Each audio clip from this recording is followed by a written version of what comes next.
This committee will come to order.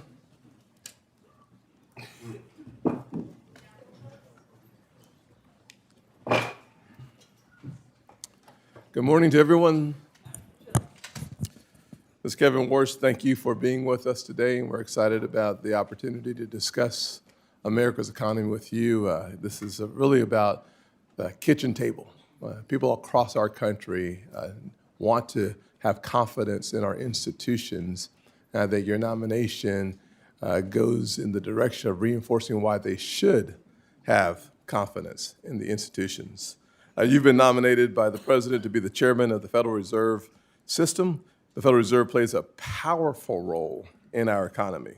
Monetary policy choices made at the Federal Reserve can affect the Americans' ability to buy groceries, whether or not they can afford a home, how far their paycheck goes, especially at the end of the month. And in South Carolina, I hear all the time how families are working hard, doing everything right, and still feeling squeezed. Bidenomics made prices go up, and paychecks have not kept pace. Too many parents are stretching every single dollar they have just to cover the basics. And too many workers are wondering when the economy will start to feel stronger at their kitchen table, not just on paper. Congress, President Trump, and his administration are focusing on fixing the disastrous mistakes of Bidenomics to restore Americans' confidence in our economy. Through efforts like the Working Families Tax Cut bill, we are helping Americans keep more of their hard-earned money.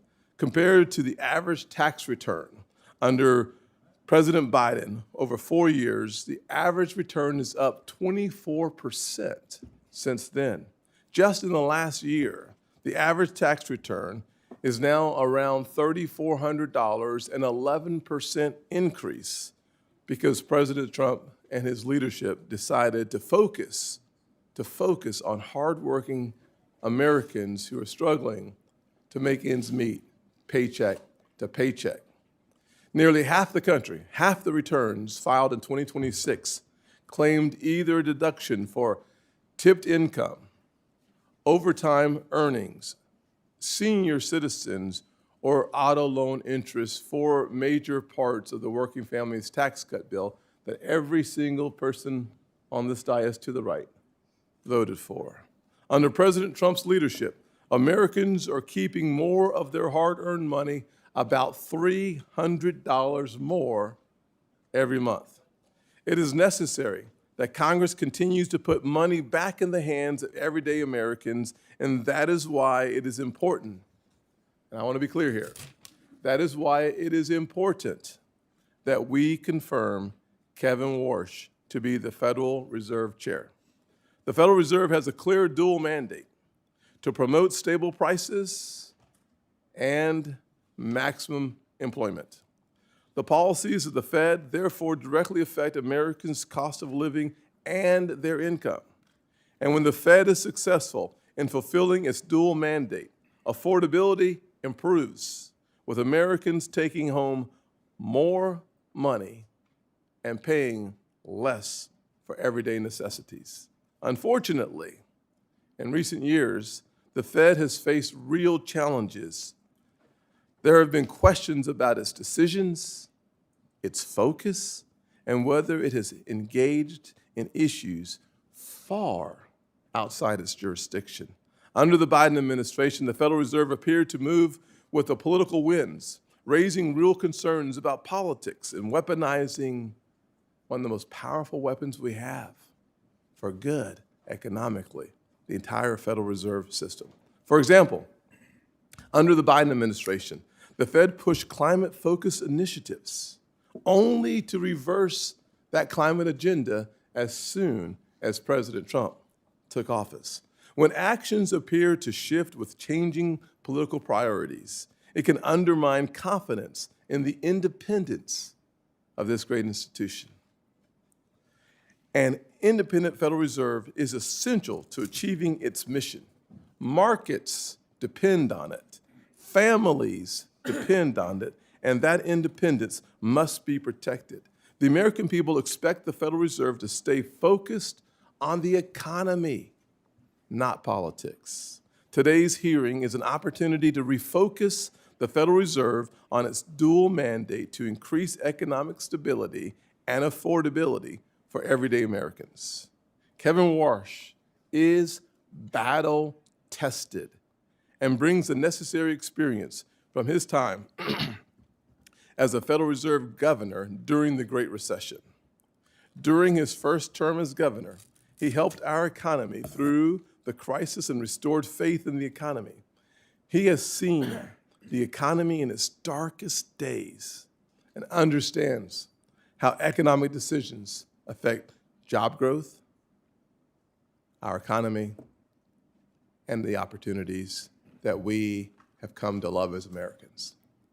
We want every citizen in this country to have a chance to live their version of the American dream. And that means having our private sector economy running as strong as possible, which means your focus has to be on everyday Americans and not politicians, not the political wins, but on everyday Americans who desperately want to restore their confidence in our institutions. Today, this committee will examine the plans Mr. Warsh has for his return to the Fed, this time as chair, and how he plans to lead the institution at a critical moment to deliver lower cost and real relief for working families. For folks back home in the great state of South Carolina and across the country, the goal is simple. They want lower costs and more opportunities. The Federal Reserve plays a key role in bringing prices down and helping wages go up. Confirming Kevin Warsh will make sure that affordability is at the center of our economic agenda. Senator Warren is now recognized. Thank you, Mr. Chairman. And if I may, I just want to start by saying one of our members lost a child yesterday. And I know our hearts go out to Mark Warner and his family, and that is true on both sides of the aisle, that we may disagree on policies, and we may do so vigorously, but when it comes to the safety and security and the health of our families, I know we are as one, and we are praying for them. Ranking Member, Thank you. I think it'd be appropriate for us to take a few seconds of silence on his behalf. 36 years old, the one thing you don't want to do as a parent.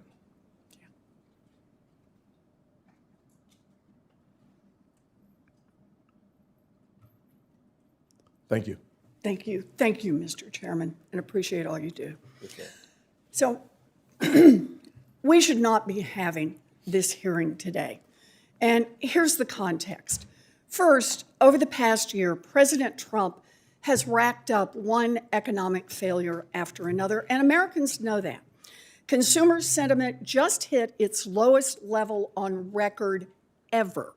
Inflation is rising, and families are paying more for groceries, more for healthcare, more for utilities, more for housing, all thanks to Trump's chaotic tariffs and one big beautiful bill. And now his war with Iran is putting American troops in harm's way and further driving up the cost of nearly everything here at home. Second, in your testimony, you said it's perfectly fine for elected officials to state their views on interest rates. But that is not what Donald Trump is doing. The president has repeatedly and illegally attempted to take over the Fed. His bogus attacks on Governor Lisa Cook and Chair Powell were designed to threaten all the members of the Fed to do Trump's bidding and open more spots for Trump flunkies. Why try to end the independence of the Fed? Because Trump's economic failures are causing him political problems, and he wants the Fed to use monetary policies to artificially juice the economy in the short term, and this is his last chance to do that before the November elections. Having a sock puppet in charge of the Fed would also give the president access to the Fed's powerful authorities to enrich himself, his family, and his Wall Street buddies. It could mean granting special accounts to his family's crypto company or bailouts to his friends on Wall Street if they get into trouble. In other words, a Fed under Donald Trump's control creates more opportunities for Trump's corruption. Third, the nominee before us today, Kevin Warsh, is uniquely ill-suited for the job as Fed chair. In our meeting last week, we discussed the 2008 financial crash, where 8 million people lost their jobs, 10 million people lost their homes, and millions more lost their life savings. Giant banks, however, got hundreds of billions of dollars in bailouts. Mr. Warsh was a Fed governor from 2006 to 2011. That's before, during, and after the crash. And he said to me that he has no regrets about anything he did. So let's take a deeper dive into Mr. Warsh's record. In the years leading up to the 2008 financial crisis, he was an enthusiastic cheerleader for credit default swaps and complex securitizations. He dismissed repeated and increasingly urgent concerns from housing advocates across the country regarding subprime mortgages. He refused to use the Fed's authorities to address the risks that were building in the financial system. And when the crisis hit and the economy blew up, Warsh took on the job of Wall Street's personal liaison on the Fed board. He was quick to respond to concerns from Wall Street CEOs, and he worked tirelessly to arrange multi-billion-dollar bailouts for them with nothing for American families. No regrets, he says, no regrets. After the crash, most people on the Fed saw millions of Americans unemployed, people who had lost their homes, and said now might be a good time to lower rates and make the cost of borrowing cheaper for businesses to avoid more layoffs, and make it cheaper for Americans who are worried about paying their mortgages or their credit cards. But not Mr. Warsh. Nope. He wanted to keep interest rates high, and he sang the same song for more than a decade, even as the economy struggled. When the job of Fed chair became available during Trump's first term as president, Warsh held on to his high interest rate inflation hawk views, and Trump passed him by. Regretful, he soon reversed course and called for the Fed to pause interest rate hikes. Then, once Trump left office, Mr. Warsh flipped again and was even criticizing the Fed for cutting rates in the fall of 2024.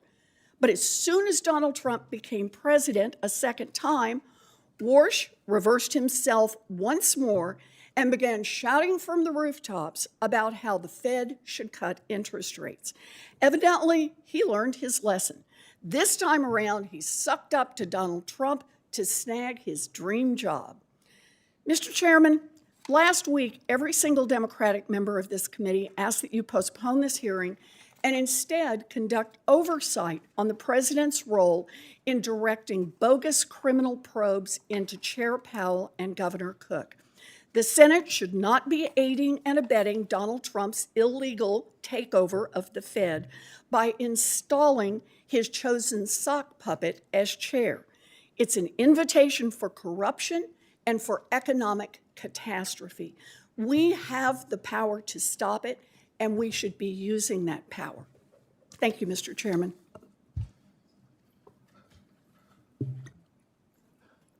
Well, there you have it. I'll just say it is interesting that we're going to hear from Senator Dave McCormick in his introduction of Kevin Warsh, who was last time unanimously confirmed by the United States Senate. Unanimously confirmed by the U.S. Senate. Dave, the floor is yours. Thank you, Mr. Chairman, Ranking Member Warren, distinguished colleagues. It's really a great honor to introduce my friend Kevin Warsh and welcome him and Jane here today. Kevin has been a friend for many years. Winston Churchill observed that for great leaders there comes, and I quote, a special moment where they are figuratively tapped on the shoulder and offered the chance to do a very special thing.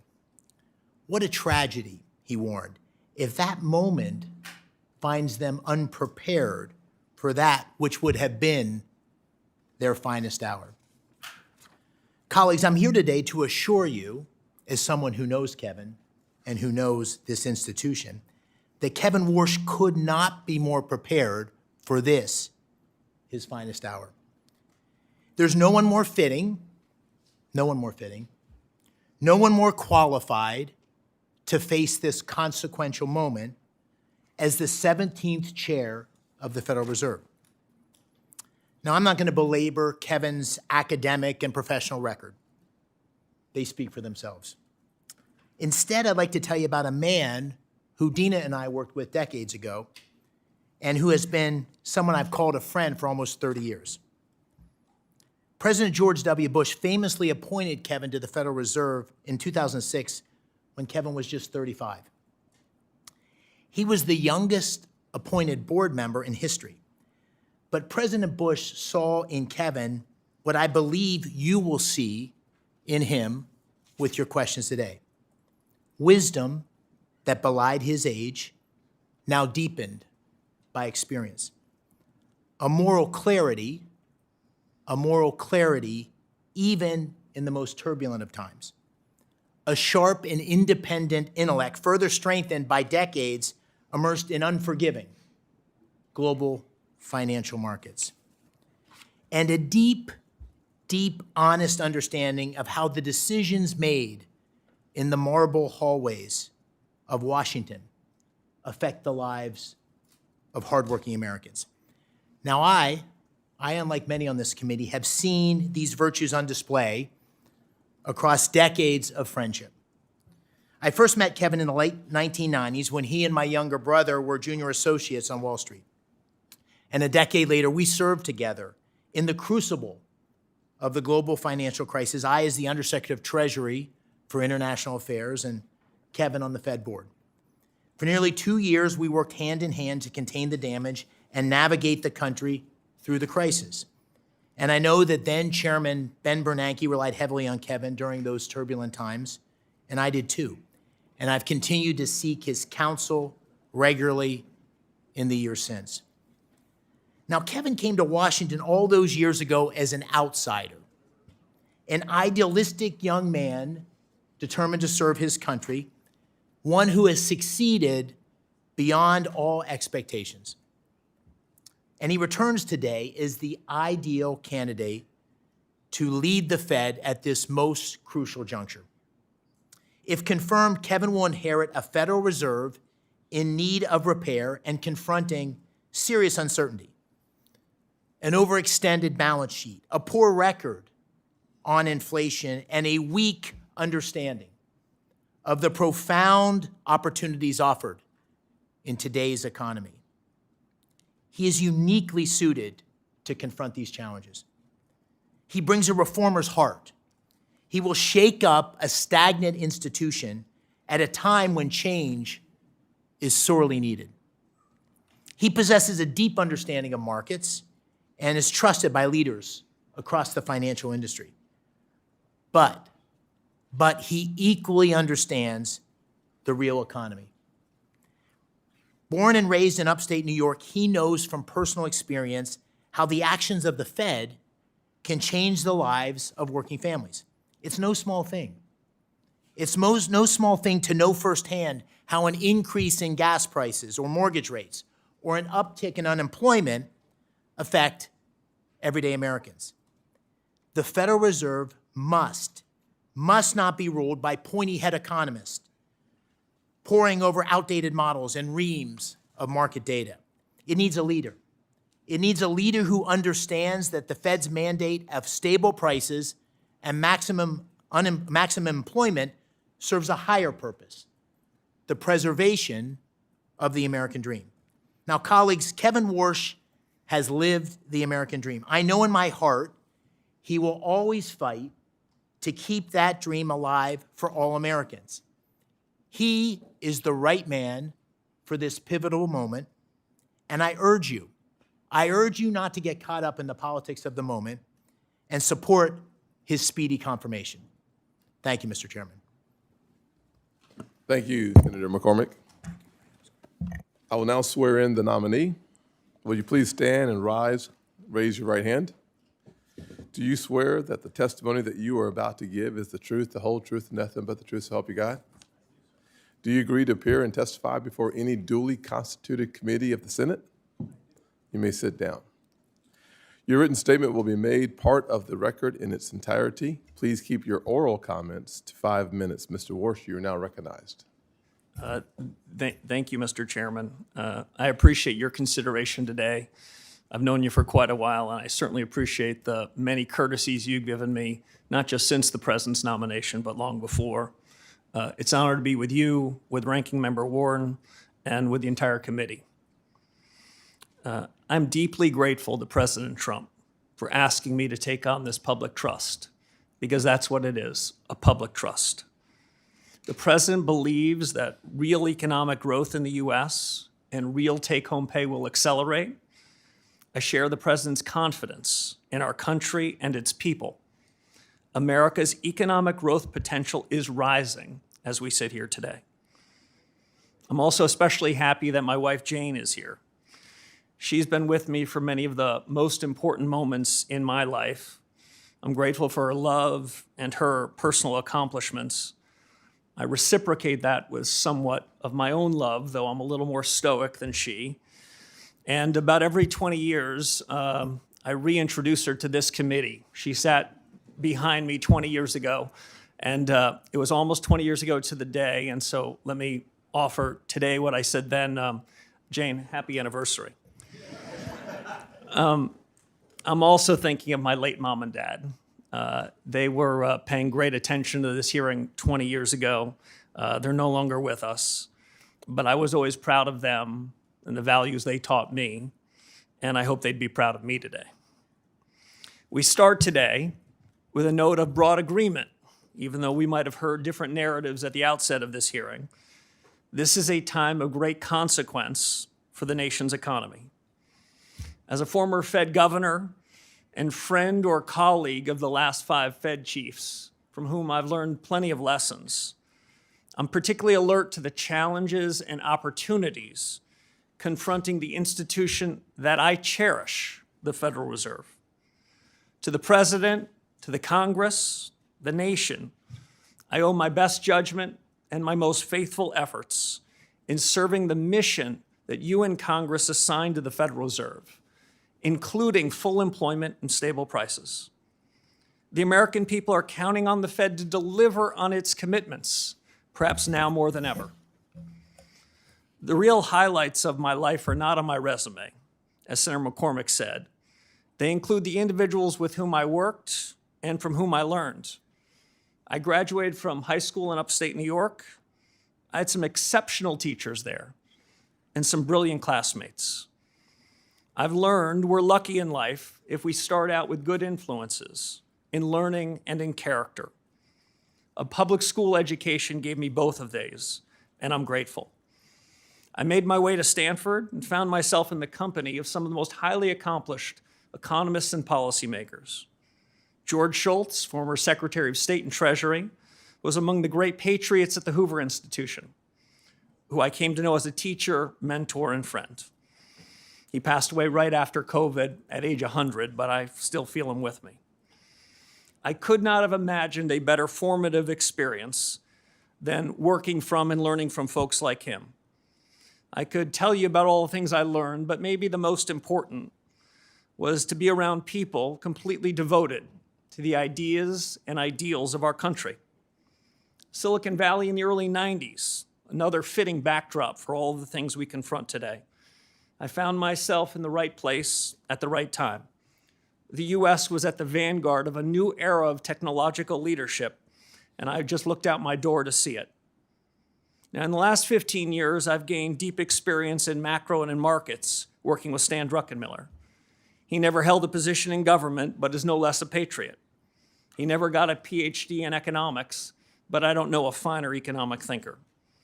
Without their guidance and the guidance of Condi Rice, my friend, and I should say my boss at the Hoover Institution, I doubt I would be sitting before you today as the president's Fed chairman nominee. But I'm certain of one thing.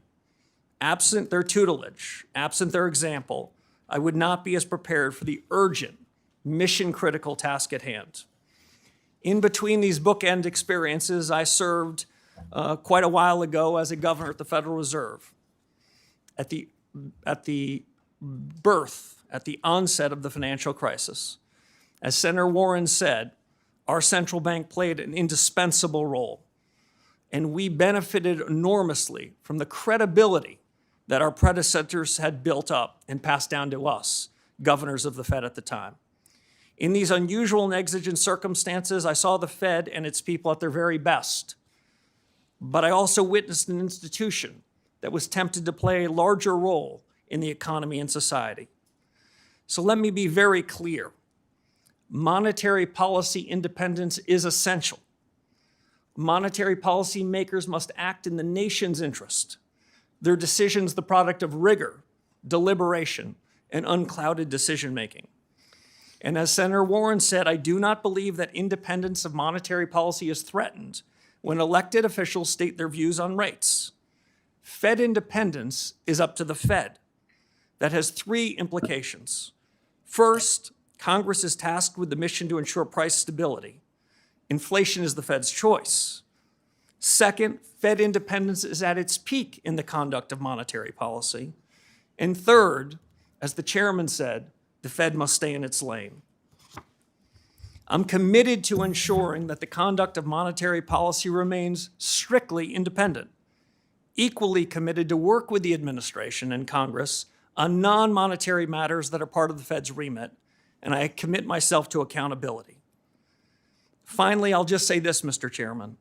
Milton Friedman had a phrase that always stayed with me. He always worried about government officials that lured and hung around with what he called the tyranny of the status quo. Status quo practices and policies are especially harmful when the world is changing this fast. If confirmed as chairman, I will be faithful to the Constitution, to the Federal Reserve Act, and to the very best of the Fed's traditions. I believe a reform-oriented Fed can make a real difference to the American people. And if confirmed, I will seek to create an environment in which the best people do their best work. Candor and goodwill will go a long way in pursuing those objectives. And I suspect this hearing, Mr. Chairman, will put us to the test. It's a real privilege to be Thank here. you, sir. I will say that we typically stick to a 5-minute opening comments. I would encourage all of us to stick with our 5 minutes as it relates to our question and answers. We have full attendance today, and it's going to be really important for us to stick as closely to the 5 minutes as possible. If we go over by much, you'll hear me, which is an indication that you're already over, and I'll do my very best to keep us on time. Kevin, there are so many questions to talk to you about, to ask you about, to be honest with you, and I just want to name a couple of them, and we'll look forward to hearing more on these topics. I will not have enough time to delve into some of the most important issues facing our country. I'll take two of those issues and focus my time. I'm sure my colleagues on either side will have a conversation with you and ask questions about AI. The AI future is going to have massive impact on where we go as a nation. It's going to have a massive impact on your dual mandate as it relates to full employment. Our production may go up while our employment stays flat. So this is a really important question that at some point we should delve into. I also think that someone should spend some time talking about our balance sheet. We have nearly a $7 trillion balance sheet at the Federal Reserve. Too much attention has been paid to your balance sheet and not enough attention has been paid to the nation's balance sheet. And I think it's really important for us to dig into that issue as well. Digital assets, the future of finance in the world seems to have a major component of it being digital assets. The market structure legislation, we don't want your comment on, but the important role of the blockchain in the future is another really important part of the future of our economy. I will spend some time talking about affordability and the importance of the independence of the Fed. One of the things I've appreciated about your previous comments is the importance that you have placed on the dual mandate. stable prices, which typically comes through the form of interest rate changes, as well as promoting maximum employment. I think those two will become more challenging in the current environment. One, obviously, the second one being the AI and the future of full employment. You've criticized the Federal Reserve for getting too big, mismanaging inflation. I'm sure you know the definition of transitory, so I won't ask you, but I got a feeling you know, and some of your predecessors did not. Compromising the independence of the Fed. I think we should spend more time on finance, less time on climate change, on politics, on who is or who's not in charge. I think you would agree on those issues, though I will not ask you. I will ask you, however, that under your leadership, how will you steer the Federal Reserve to address the real life issues of affordability is my first question. And my second question will be, how do you make sure that the Federal Reserve stays out of the lane of external influences? Well, thank you, Mr. Chairman. There's probably no more pressing question than the cost of living. We know at the Federal Reserve that price stability was an objective that you and your colleagues gave to the Fed. So when, over the course of the last several years, especially after COVID, when prices went up to the tune of 25 to 35% for virtually all deciles of the American people, that's an indication that the Fed missed its mark. And we are still dealing with the legacy of the policy errors in 2021 and 2022. Once you let inflation take hold in the economy, it's more expensive and harder to bring it down. And so the fatal policy error going back 4 or 5 years is still a legacy that we're dealing with. We need, in my judgment, fundamental policy reforms to fix it. And while it's true that inflation is less problematic, meaning the rate of change in prices is less severe than it was some years ago, hardworking Americans are no doubt feeling it. I think that means a regime change in the conduct of policy. I think that means a different new inflation framework. I look forward to working with my colleagues at the Fed, if confirmed, to achieve that. I think it means, as you suggested, using tools differently. The Fed has an interest rate tool and a balance sheet tool. My view is the interest rate tool gets in the cracks. It's fairer. The balance sheet tool disproportionately helps those with financial assets. The interest rate tool hits the entire economy. So we need a new framework, new tools, and I'd also say, Mr. Chairman, new communications. Yes. I think part of the reason why, after making a mistake in 2021 and 22, the mistake was compounded is the Fed gives its forward guidance. The Fed tells the whole world what their dots are going to be, what their forecasts are going to be. Well, the Fed's human. Then they hold on to those forecasts longer than they should. I think if the Fed were to wait until it gets into a meeting before making a decision, that incremental deliberation can keep the central bank from compounding its errors. I think these are big changes that are needed, and if confirmed, I look forward to doing it. Thank you very much. Ranking Member Warren. Thank you, Mr. Chairman. So the Fed has been plagued by deeply disturbing ethics scandals in recent years involving at least 6 Fed officials. So it's critical that the next chair have no financial conflicts, none. You have more than $100 million in investments that you have refused to disclose to ethics officials and to the public. So let me ask, do the Juggernaut Fund or the THSDFS LLC invest in any companies affiliated with President Trump or his family, companies that have facilitated money laundering, Chinese-controlled companies, or financing vehicles established by Jeffrey Epstein? Senator Warren, thank you. So let me first share a point of agreement with you. The Fed has 2 tools. One is its monetary policy, and the second is its credibility. And the scandals that you talked about, the ethics Mr. problems Warsh, you I talked appreciate about, that, but I have went to very the core of the limited credibility time. that has hurt the Could you Fed. answer my question, please? I asked. You have $100 million in undisclosed assets. And what I'm asking is, are any of those with this outfit that invests in companies affiliated with President Trump or his family, companies that have facilitated money laundering, Chinese-controlled companies, or financing vehicles set up by Jeffrey Epstein? It's a yes or no question. Senator, I have worked tirelessly with the ethics officials at the Office of Government Yes, Ethics. and you have not come to an revealed ethics agreement $100 with million them in and have assets. agreed, Senator, to sell all of That's my not financial my assets, question. Mr. including Warsh, are the you Duquesne refusing assets. to tell us if you have investments, for example, in vehicles set up to advance Jeffrey Epstein? Is that what you're telling us? You just won't tell us? Senator, what I'm telling you is that those assets that you represent at Juggernaut will be sold if I'm right, confirmed let me before I take follow up. office and sign the oath of office. Let me follow up on that. Will you at least disclose how you plan to disclose and divest these secret assets? I'm sure you understand that the public might question your motives if, for example, billionaire Stanley Druckenmiller, who you honored in your opening statement, and who makes a living guessing what the Fed will do next, cuts you a massive check for $100 million as you take the oath of office to become the new Federal Reserve Chair. Senator, as you know, it sounds like your fight might not be with me, but the Office of Government Ethics. I have come to full agreement with them and have agreed to divest all of those assets, I'm asking you especially a very those that you straightforward referenced question, before I Mr. take the Warsh, oath of office. and that is, will you disclose how you divest those assets, or will you just collect a check for $100 million from someone whose whole business is betting on what the Fed will do?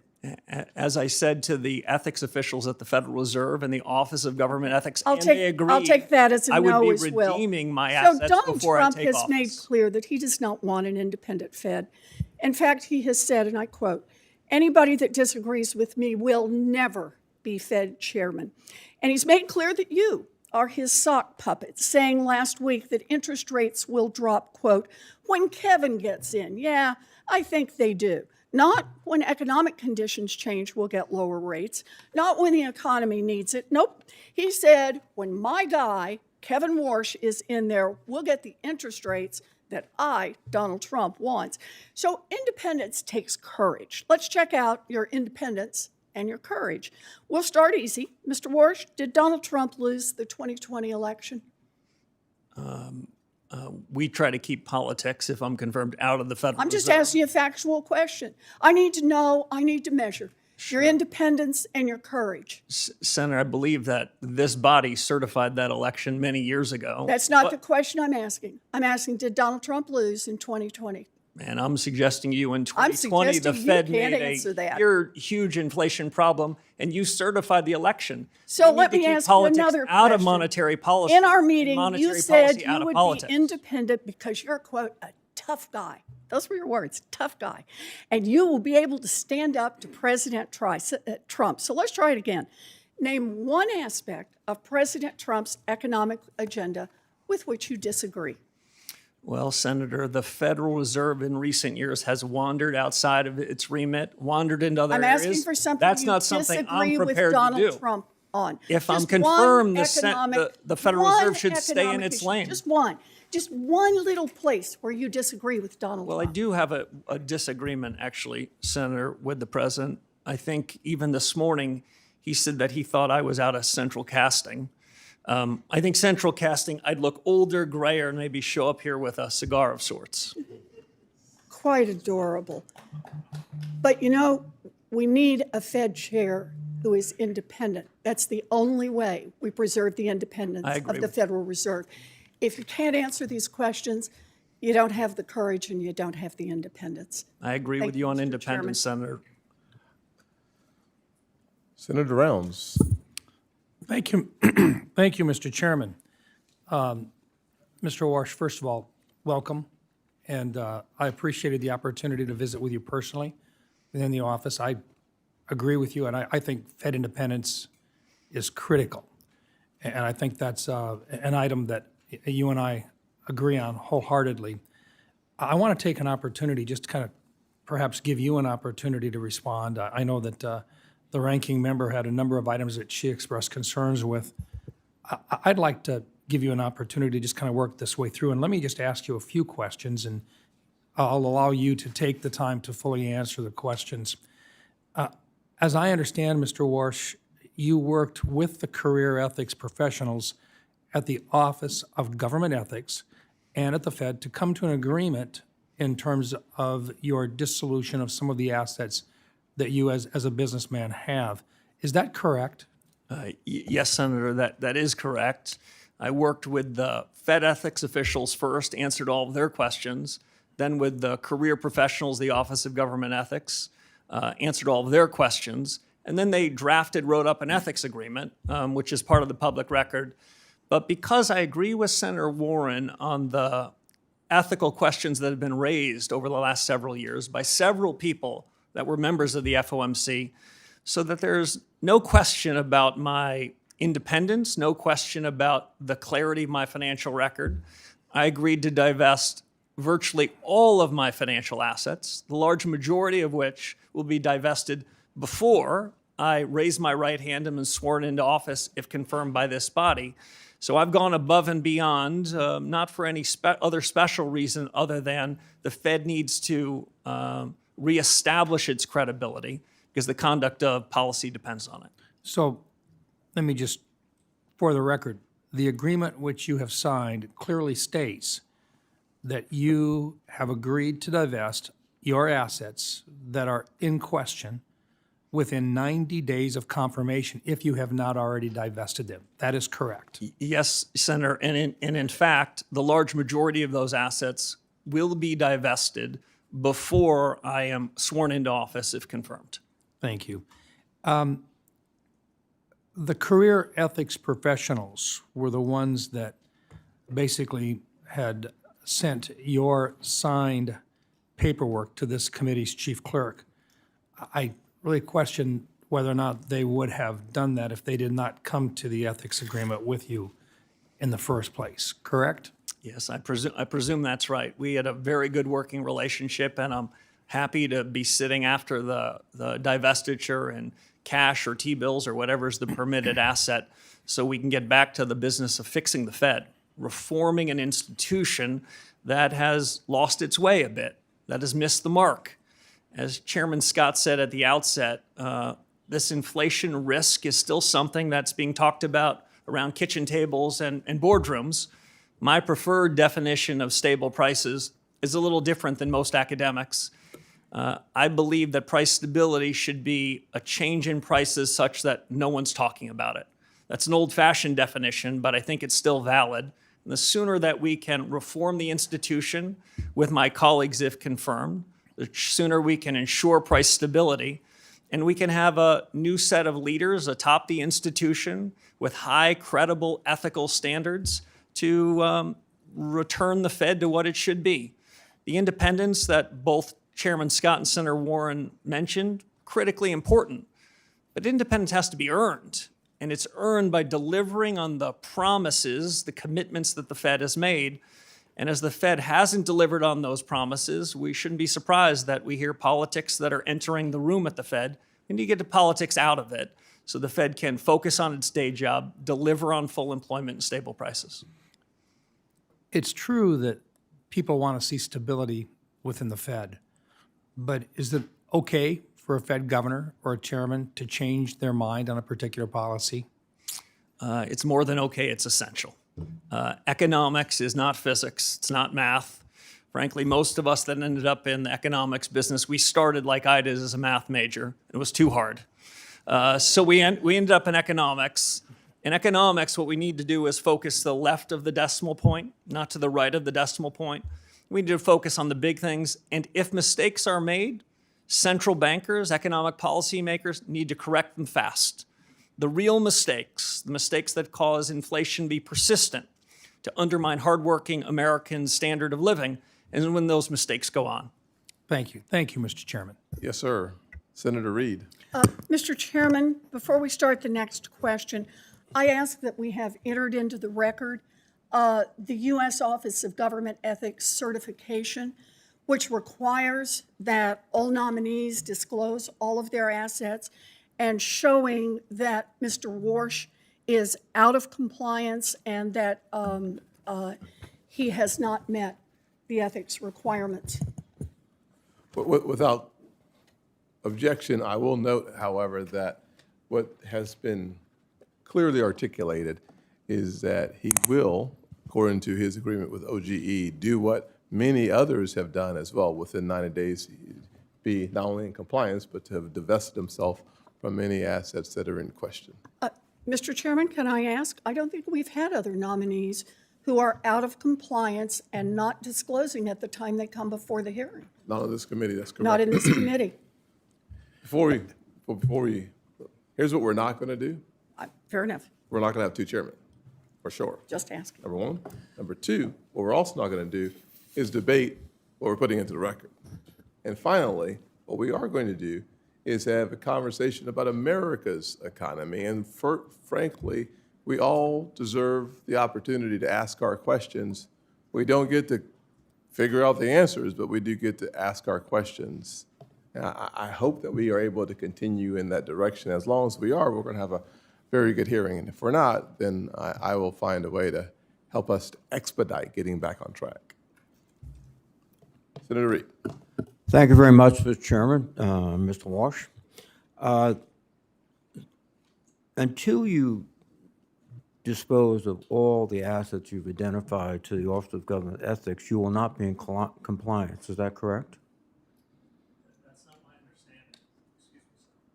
My understanding is that a signed ethics agreement provides duties and responsibilities on me and duties and responsibilities on the government, and that's what the nature of the ethics agreement is. You have an agreement that within 90 days, you will dispose of all your assets. All your assets. Is that correct?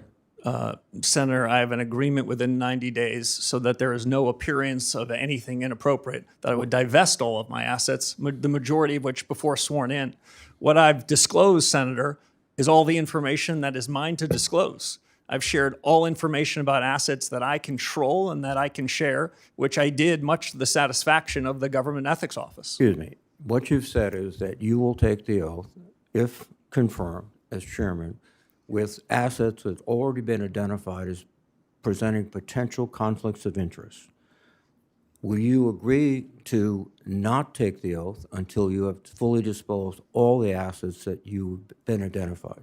Senator, I'll agree to take the oath pursuant to the terms of the ethics agreement that I struck with the Office of Government Ethics.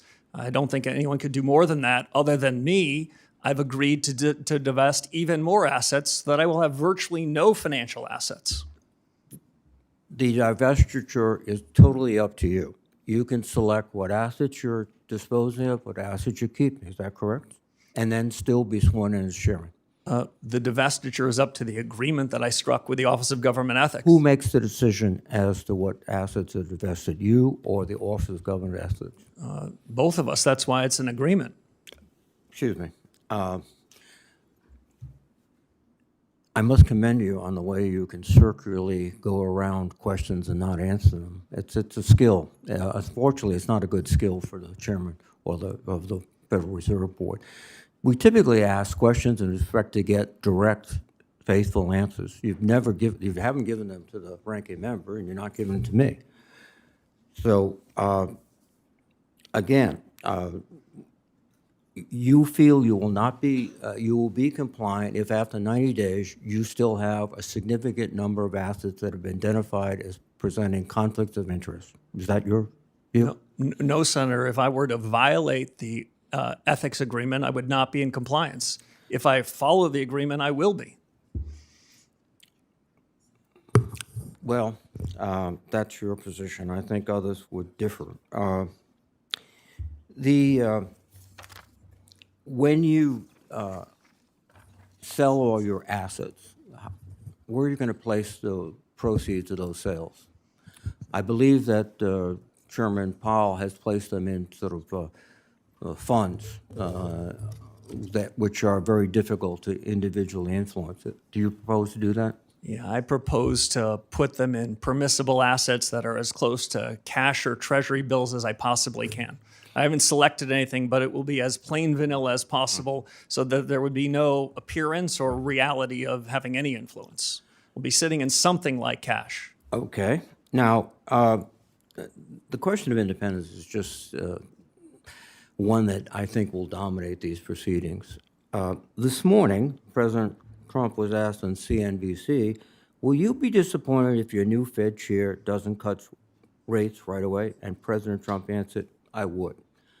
It's very hard to separate President Trump's obsession with rate cuts, his attacks on the Federal Reserve, on Chairman Powell particularly, and your nomination. So this independence thing seems to have evaporated quite quickly between President Trump's statements and your positions. Again, you maintain you'll be independent of President Trump? Yes, Senator, I do. Well, President Trump constantly maintains that nobody's independent of him, that it's his morality that guides the whole United States government, including the Federal Reserve, and that you will be someone who will carry out his wishes. Frankly, do you suspect that he chose you because you indicated to him that you want to cut rates? Senator, I don't know the reason for the president's choice, but I can tell you what I've been writing about for 15 years and what I said to the president, which is you're going to cut. I'll cut rates if you give me the job. no, that's not what I said, Senator. Now, the president, as you might know, much like virtually all presidents I've either known or studied, presidents tend to be for cutting rates. I think the difference is President Trump expresses it quite publicly without surrogates or subterfuge, but presidents want lower rates. But Fed independence is up to the Fed. Fed leadership has to make a decision about what's the right thing to do. No. In my judgment, You're a leader. You're the leader. You establish the moral and ethical standards and economic principles of the Fed. And you just pass it off to, well, you know, it's not my job, it's everybody's job. That means it's nobody's job. Thank you. Senator Tillis, Mr. Chair, before my time starts, can I make a parliamentary inquiry? certainly. I want to make sure that we get this right because I'm not an attorney, but I think it's pretty important to suggest that according to Mr. Warsh, he has signed an agreement that is in compliance provided that he executes the agreement. Correct. So we should not have into the record that he is before us out of compliance because you stipulated that what Senator Warren said was a first of a kind here, but he is not out of compliance. He has agreement that if he executes, will be in compliance. That's why he's properly before us. And I just want to make sure for the record that that is clear. Yeah, very clear.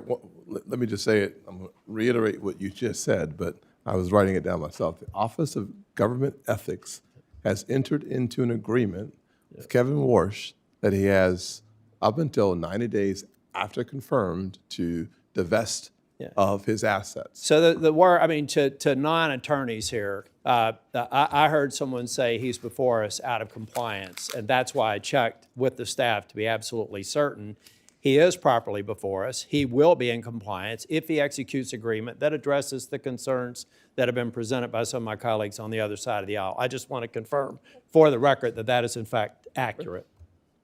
So if we're doing a matter here of, is this parliamentary inquiry? Is that what this is? I've made a parliamentary inquiry, so I'm not burning my time on something I that I thought understand. felt like a cheap shot to say he's out of compliance when in fact he's not. Then I'd like to ask the other question, and that is, have we seen this agreement? Do we have any way to verify that, in fact, these sales will occur if we have no idea what's in them and no one has told? And let's do remember the law for a minute. The Fed, unlike other parts of government, do not have a 90-day you can be out of compliance. Fed law is explicit that you cannot own any portion of a financial interest in a bank. or a Mr. President, financial Mr. institution. Chairman, excuse me for interrupting. This- Senator. Now I'm are going we to let gonna- the attorneys take Are over. we going to all get extra time here? No. I'd like extra 3 minutes, All right. okay? Mr. Chair, I just, for the record, and the only reason I say That was a parliamentary inquiry, so it doesn't count, Yeah.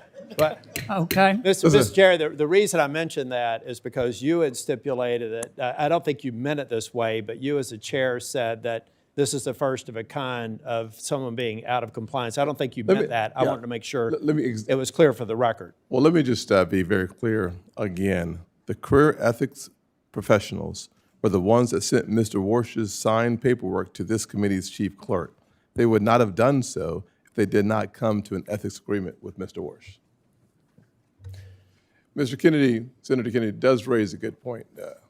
We are going to stick to our timeline, and I appreciate you raising the point of how long an inquiry can go on, and that does not buy you more time unless, of course, we all decide we want more time, and then I would rule on that, and I would rule against it. Thank you, Mr. Chair. Mr. Warsh, congratulations. You can't count this as a date with Jane, particularly this one. I think probably the first hearing was a little less acrimonious. I'm not going to ask you anything. You can take a break and get ready for the bludgeoning on the other side. They're going to beat you till you bleed, and then they're going to beat you for bleeding. I'm going to talk about what's preventing me from being in a position to vote for you until we've spent time together in my office. You have extraordinary credentials. They're impeccable. I think the way you're dealing with the ethics issue is strong. Problem I have is where we are right now. And I start by saying I loved your opening statement. I love your focus on the independence of the Fed. I love the idea of Fed independence with respect to achieving the dual mandate, but Fed transparency on so many other things that the Fed does that, frankly, we're all frustrated with, bank examination, supervision being some among them that I think we should have more insight into.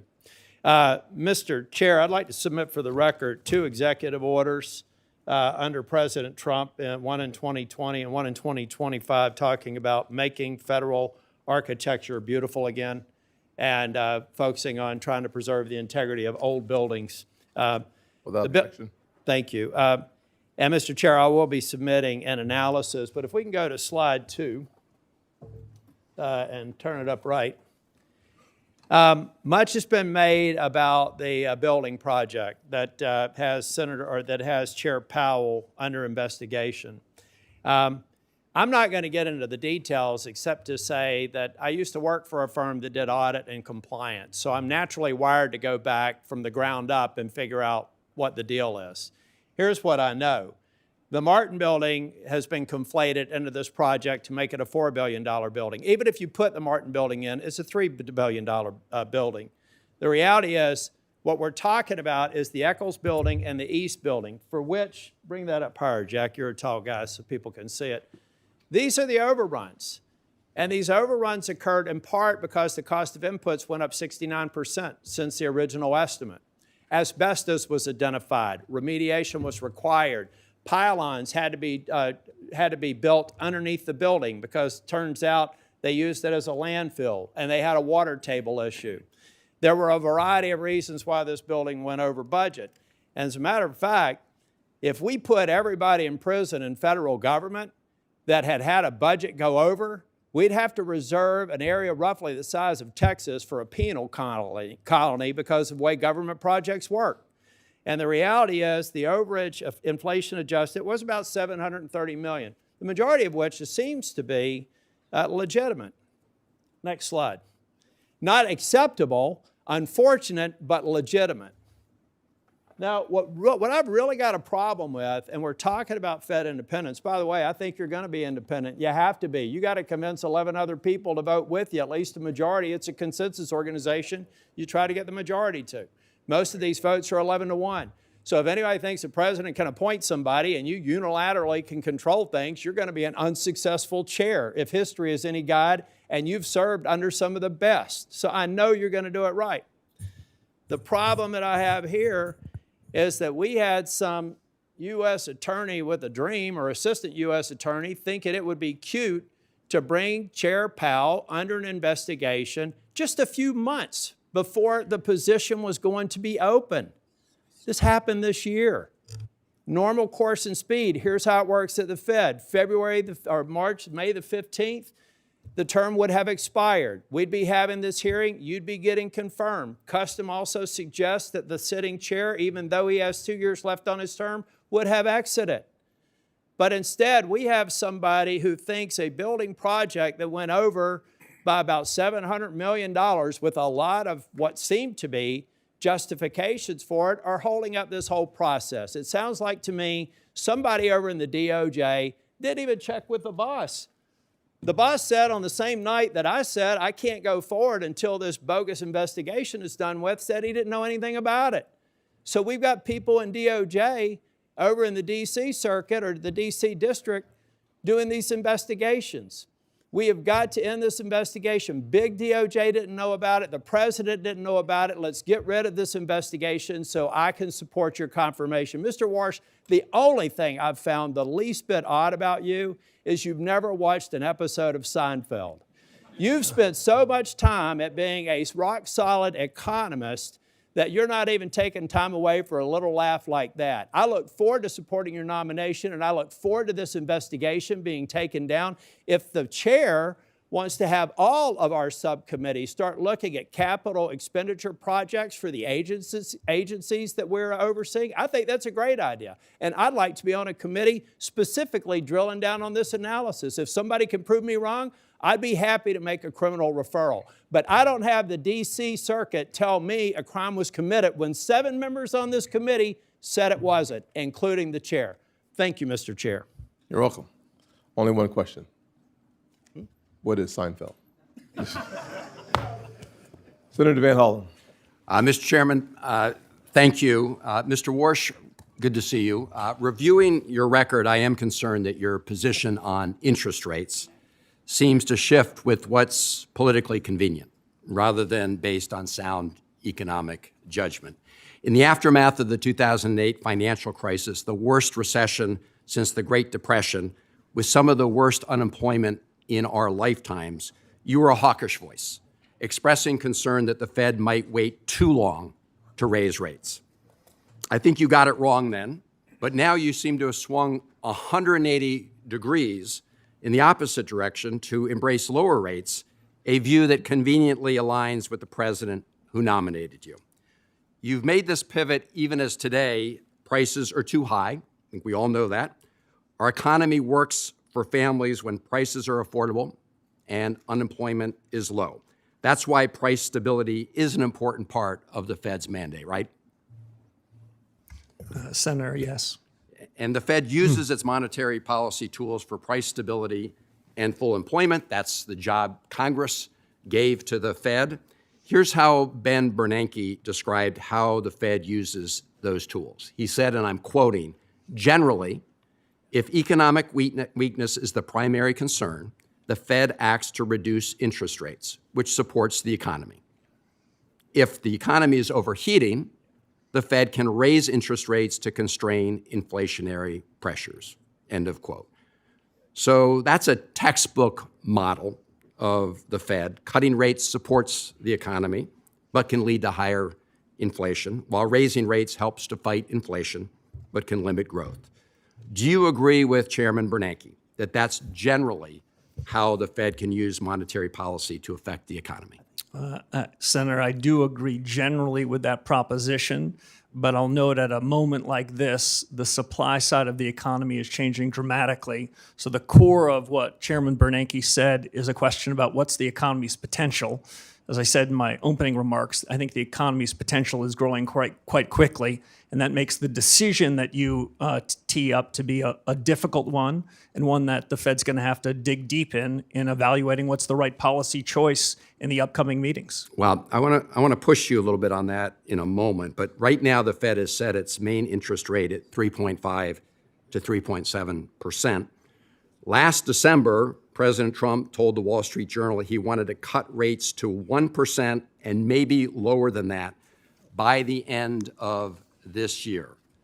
So just to better understand how you think about economics, in the economic model Bernanke laid out, let's say there's an economy with decent growth and no recession. If the central bank were to cut rates from 3.5 to 1% or lower, a massive cut, that would typically push prices up, right? Senator, unlike many of my colleagues, past and present, I don't believe in forward guidance. I don't believe that I should be previewing for you what a future decision might be. I think it's essential that the Fed make decisions in the room. Mr. Warsh, I'm not asking you what decision you would make. Obviously, that's going to be up to you. I'm asking you for the framework in which you think about these things. And it seems a pretty straightforward question. about what would happen if we reduced interest rates by the end of this year to 1% or less. And under the Bernanke model, and I think almost every economist or most economists would say that that will drive up prices. And so that's what I'm asking you. Would you agree that that would likely drive up prices? So, Senator, the Fed has two important monetary policy tools. One is interest rates, and the other is a balance sheet that we created in the 2008 financial crisis. Those tools should be working in concert, not at cross purposes. So it's hard for me to isolate one variable when we'd have to have a discussion on the other. All right. But generally, sorry. Well, let me just say this was a pretty clear question about the framework in which these decisions are made. I have heard you talk about how AI may change that calculation. Yes.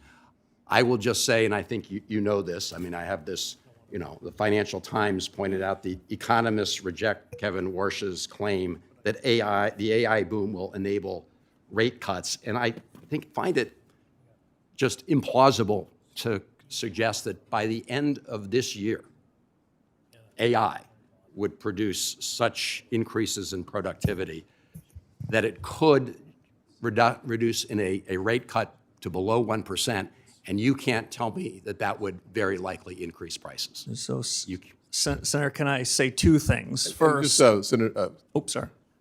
quickly. Sorry. Monetary Policy Center works with long and variable lags, quite famously. If the Fed were to make a decision today about the conduct of policy, it's likely to find its way to the real economy 6, 9, or 12 months later. So it's difficult to judge policy today for an immediate result. And that would be my only concern about the framing of your question. Thank you, Mr. Chairman. In closing, this is what concerns me, is that your views now have sort of flipped to conform with where the President of the United States is. And that's been a concern many of us have. Thank you, Mr. Chairman. Senator Kennedy? I want extra time, Mr. Chairman. I know, sir. I know. Consider these 5 minutes of parliamentary inquiry. Professor, what's a sock puppet? I heard the reference from Senator Warren. Yeah, what earlier. is it? I'm not sure I know. I think Okay. it's that thing you stick your hand in. Yeah, kind of like this. Yes. What's a human sock puppet? Isn't a human sock puppet somebody who'll do what somebody else tells them to do? I think that's what the senator was trying to suggest. I think that was the innuendo. Are you going to be the president's human sock puppet? Senator, absolutely not. Are you going to be anybody's human sock puppet? No, I'm honored the president nominated me for the position, and I'll be an independent actor if confirmed as chairman of the Federal Reserve. My friend Senator Warren, and she, as my friend, suggested that, I wrote it down, you will use your power, you might use your power to bail out your friends if they get in trouble, kind of like President Biden did with Silicon Valley Bank and Signature Bank. She didn't say the last part, I just did. Are you going to do that? No, Senator. Okay. The ethics folks, they've cleared you, but they've said you've got to sell some assets. Is that right? Yes, sir. Okay. And these assets that you have, you can't just hold a yard sale, can you?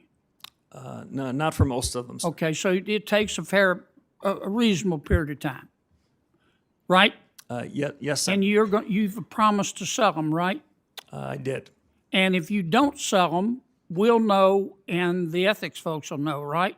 Yes, I'd be in violation of the ethics agreement if I refused to sell them. But you're going to sell them, right? Yes, Senator, I will. Okay. Can we agree that politicians have the right to offer you advice about what to do with interest rates? Senator, we can agree, and it's not something that I would shy away from. I've heard many senators from this very committee in years past express strong views on interest rates. Okay. Humble central bankers should be listening and then making their own decisions. Some politicians matter more than others. And generally speaking, presidents matter, their opinion matters more than, say, a senator. President Trump has offered his opinion about what you ought to do with interest rates. Is that right? Senator, he has not made his opinion on that a secret to anybody. Yeah. And every president has that you're aware of. Yes, and they all tend to be in the same direction, Senator Kennedy. Okay. Now, the problem is, can we agree that your credibility as Fed chairman is the most important thing you have? It's the most important thing to me, it's the most important thing to the institution, and it's the most important thing to the successful conduct of policy. Okay. If the that's markets that's a think yes, right? Yes, Senator.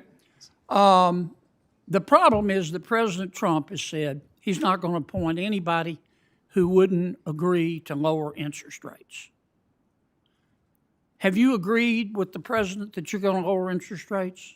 Senator, I'm glad you framed it that way. The president never asked me to predetermine, commit, fix, decide on any interest rate decision in any of our discussions, nor would I ever agree to do so. So the president has never sat you down, looked you in the eye, and said, here's the deal, Scooter. I'm going to appoint you, but you got to agree to lower interest rates. That didn't happen, or it did happen? The president never once asked me to commit to any particular interest rate decision, period, and nor would I ever agree to do so if he had, but he never did. I was honored he nominated me. Like everyone else in the committee in the world, I've heard his view on interest rates. It sounded very similar to me to every other president in economic history that I've studied. Okay. I've got one more question because I'm about to run out of my parliamentary inquiry time. I've heard your argument the last few months about artificial intelligence has made us so productive, labor so productive that companies don't have to raise prices. Therefore, inflation isn't a problem. Therefore, rates can be cut. Do you really believe that right now? No, that is not how I would characterize the story on AI. Okay, but you've said what I just said, haven't you? I have said that this is the most disruptive moment in modern economic history in the U.S. and the world. I've said that artificial intelligence, AI, short Okay, for let me American stop you ingenuity, because can have a big the effect. chair's going to cut me off. Oops, sorry. Here's my worry, that a lot of this stuff about artificial intelligence making us more productive is a bunch of hype by people who want to sell stock in an IPO. Okay, I'd be careful there. Yeah. Thank you, Mr. Chairman. I'll get to my 5 minutes in a little bit. You come back about midnight, sir, and we'll go ahead and start all over again. Brand new day, sir, brand new day. Thank you for your patience. Senator Thank you. Cortez Masto. Thank you. Mr. Warsh, thank you for taking the time with me. I appreciate meeting with you. Congratulations on this nomination, and welcome to all your family, friends who are here. Let me talk to you about a couple of things. It's really around economic theory, and we have talked a little bit about this when we were meeting. Inflation has been above the Fed's target for 5 years. Would you agree with that? Yes, Senator. Yeah, yes. and core PCE inflation has been running at about 3%, a full point above that Fed target, correct? Yes. And so some Federal Reserve officials have said that this excess is due to tariffs. Do you agree with that?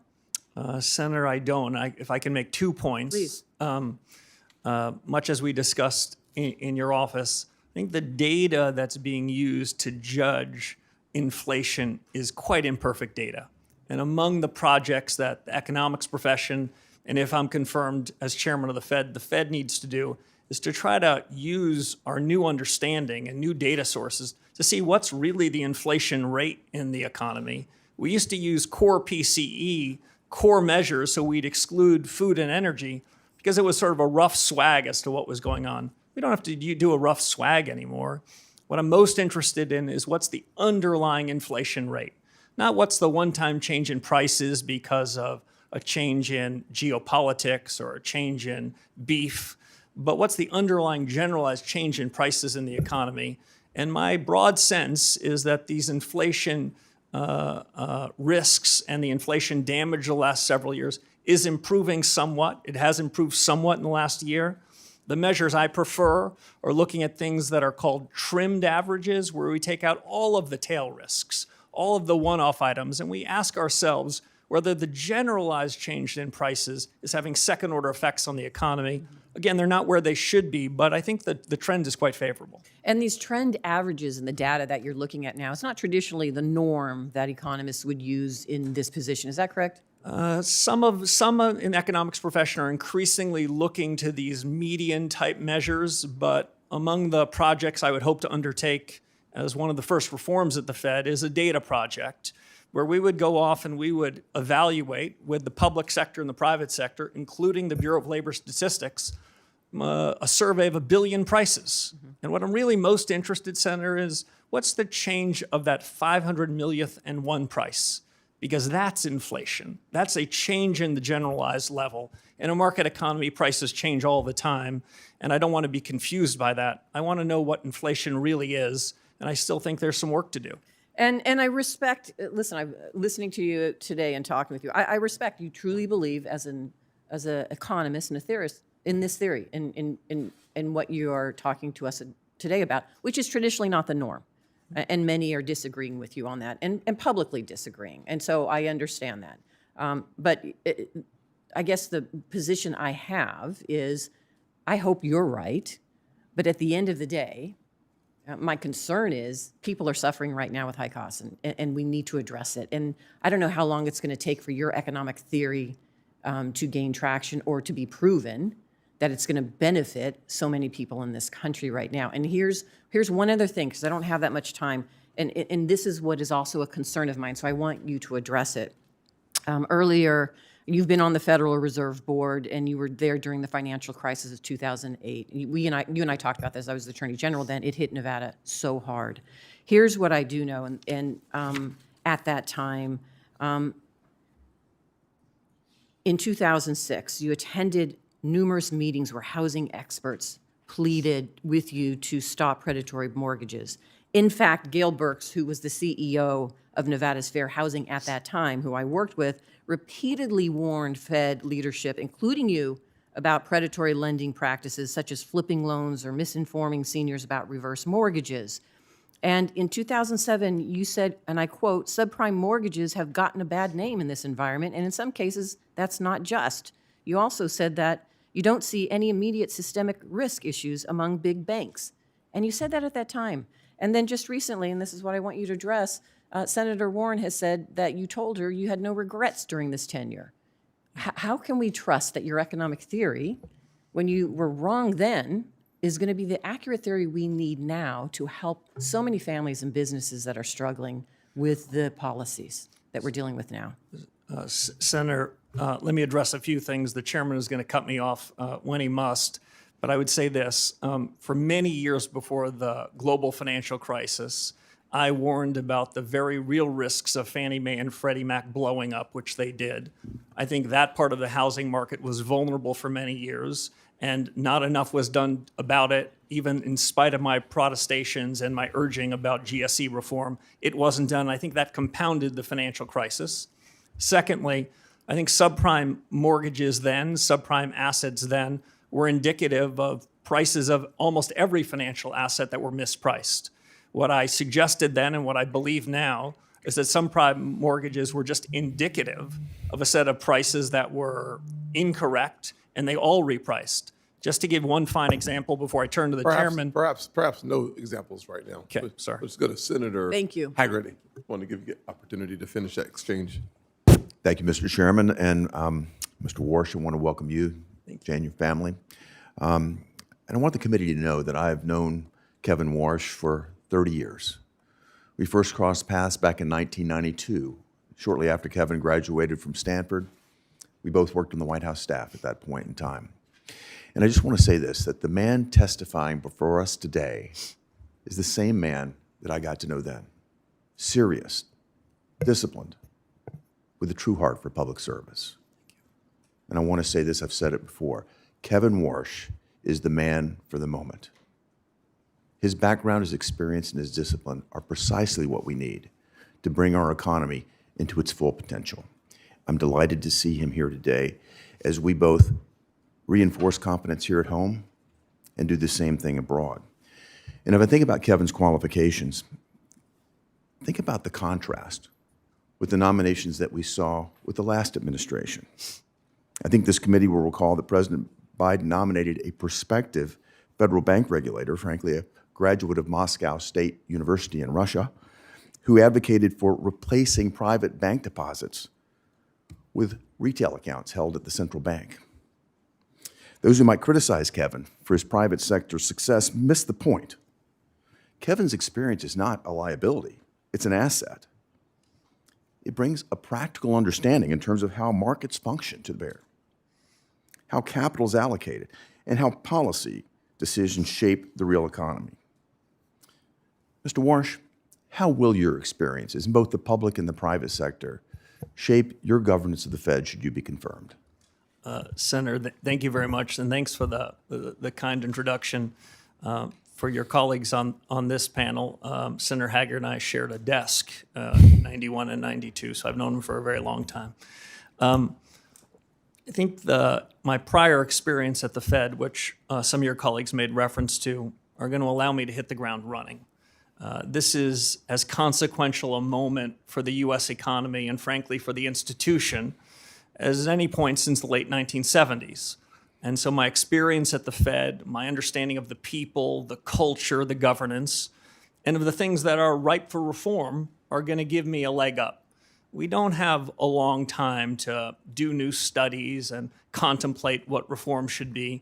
We have a short window to try to bring inflation back down to where it should be to ensure price stability.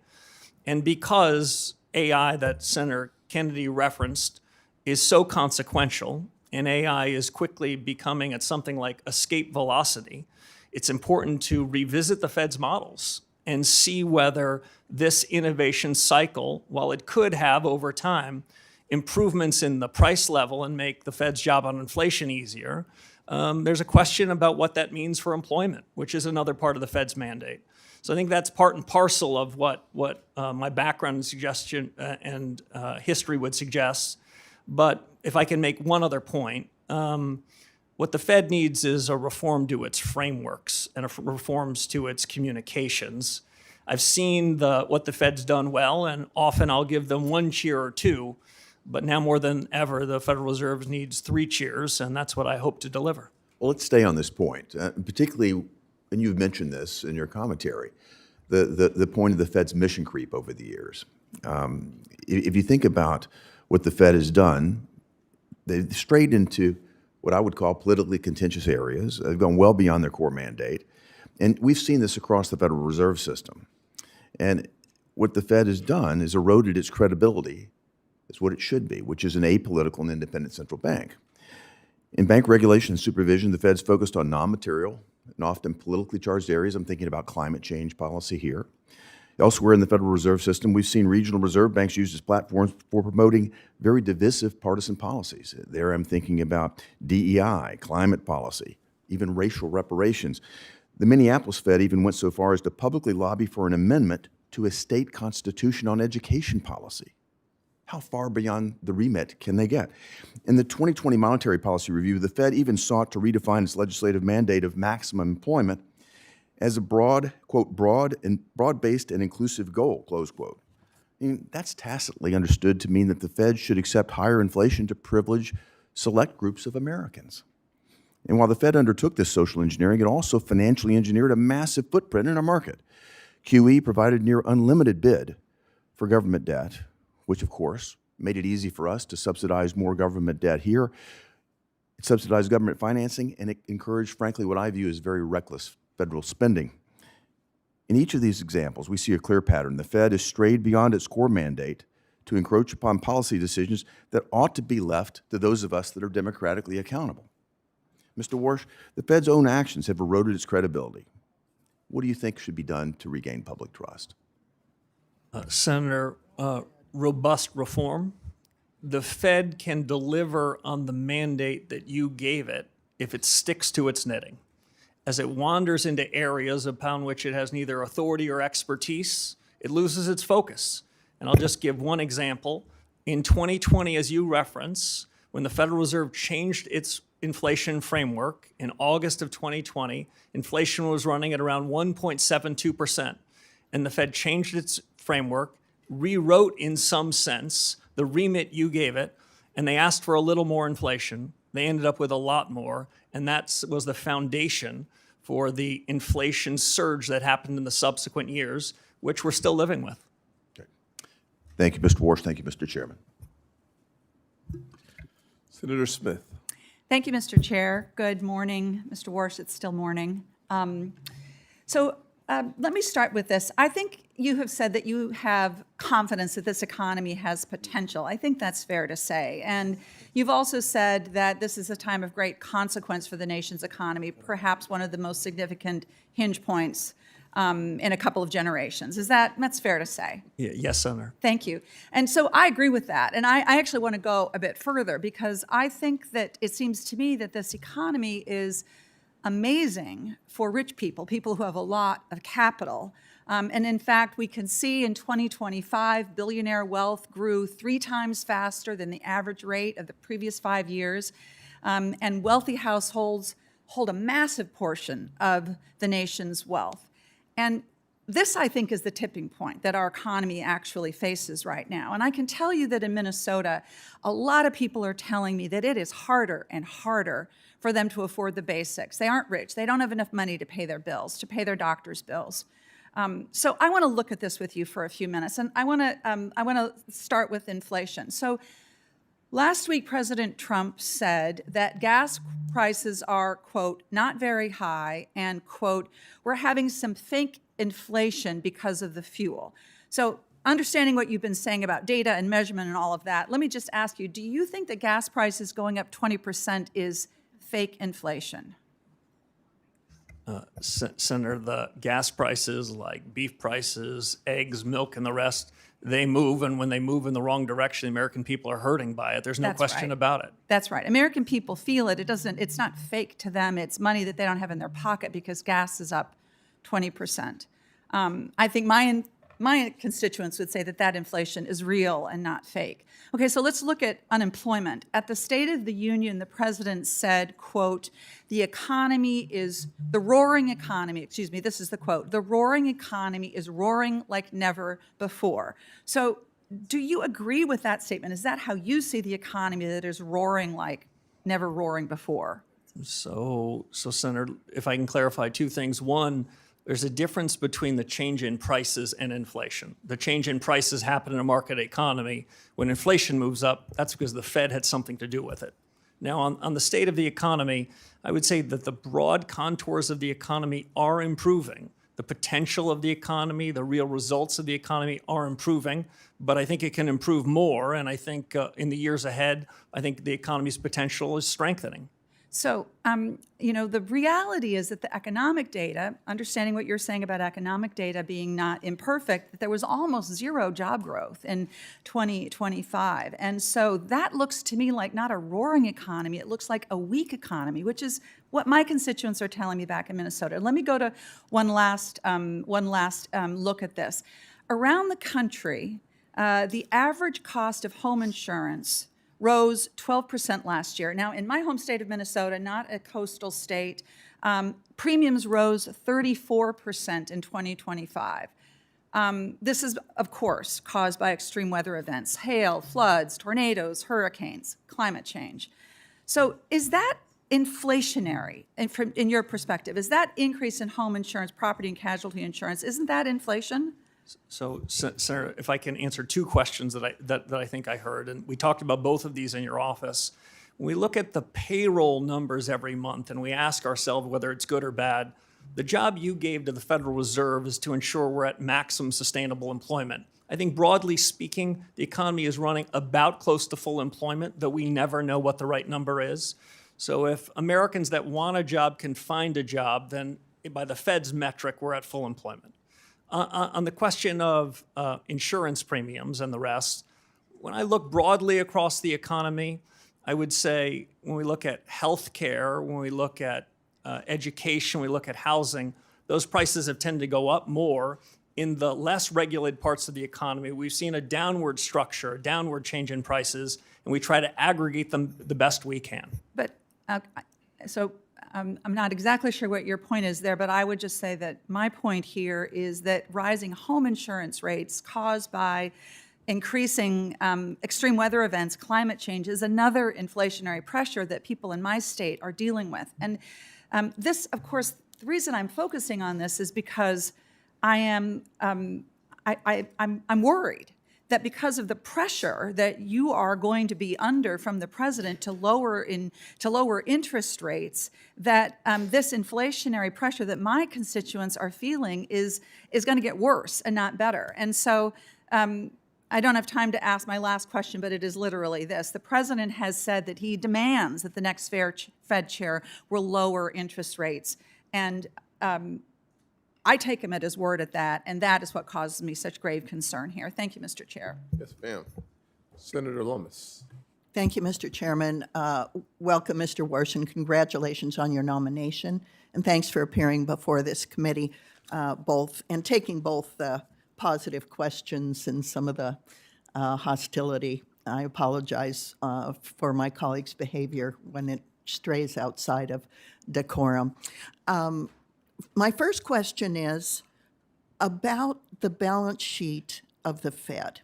What is your view about the size of the balance sheet currently? Thank you, Senator.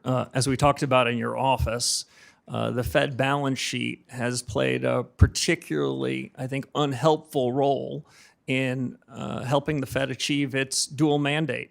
The senator had just mentioned what she described as the increase for financial assets relative to real assets. Well, part of that is the Federal Reserve. The Fed is not blameless in that as it's grown the Fed's balance sheet, grown its imprimatur on the economy, those with financial assets have benefited from it. The reason why I prefer monetary policy to use interest rates as the dominant force is interest rates affect a far broader cross-section of the economy. Interest rates get in the cracks. If we were to cut rates, then broader number of people will benefit from it versus quantitative easing, which tends to move through financial assets first. Half of our fellow Americans don't own any financial assets, so they're wondering what's in it for them. Broadly speaking, Senator, on the balance sheet, I was involved in 2008 and 2009 in response to the global financial crisis that Senator Warren referenced, and we used extraordinary measures and created a bigger balance sheet. But we agreed to do that only in the times of emergencies, only when interest rates were pinned to zero. The big balance sheet has become an ordinary recurring force, and I think has been quite unhelpful, and is part of the reason why the Fed is in the business of politics. Slowly and deliberatively, I believe we need a smaller central bank balance sheet. It took us 18 years to create this big balance sheet that's done quite a bit of harm, it strikes me, to the Fed's credibility. Working with the Treasury Secretary, we're going to have to find out a way in which we can take the balance sheet and make it smaller, because a large balance sheet where the Fed owns more outstanding debt than many parts of the financial markets, that's fiscal policy in disguise. Fed needs to get out of the fiscal business, focus on the monetary business, so the Fed can deliver on the remit you gave us. Thanks for that response, because some of us don't appreciate the connection between the size of the Fed's balance sheet and interest rates. With regard to interest rates, can you tell us a little bit about your conversations with President Trump about interest rates? Yeah, I don't want to put words in the president's mouth, but I think he has said loudly and clearly his view on interest rates. Don't think I'm breaking any news here. But I can tell you what I said, and what I said to the president is what I've said to this committee and what I've frankly been writing about for more than a decade. Interest rates are the much better way to be using monetary policy than buying bonds and mortgages, some of which are issued from the United States Treasury Department. That is a confusion of roles. That leads to a set of mission creep. So interest rates are the dominant tool, and interest rates, as I mentioned, get in the cracks. My broad view on the conduct of policy from here is that too many Fed officials, past and present, opine in advance about where they think interest rates should be next meeting, next quarter, and next year. I think that's quite unhelpful.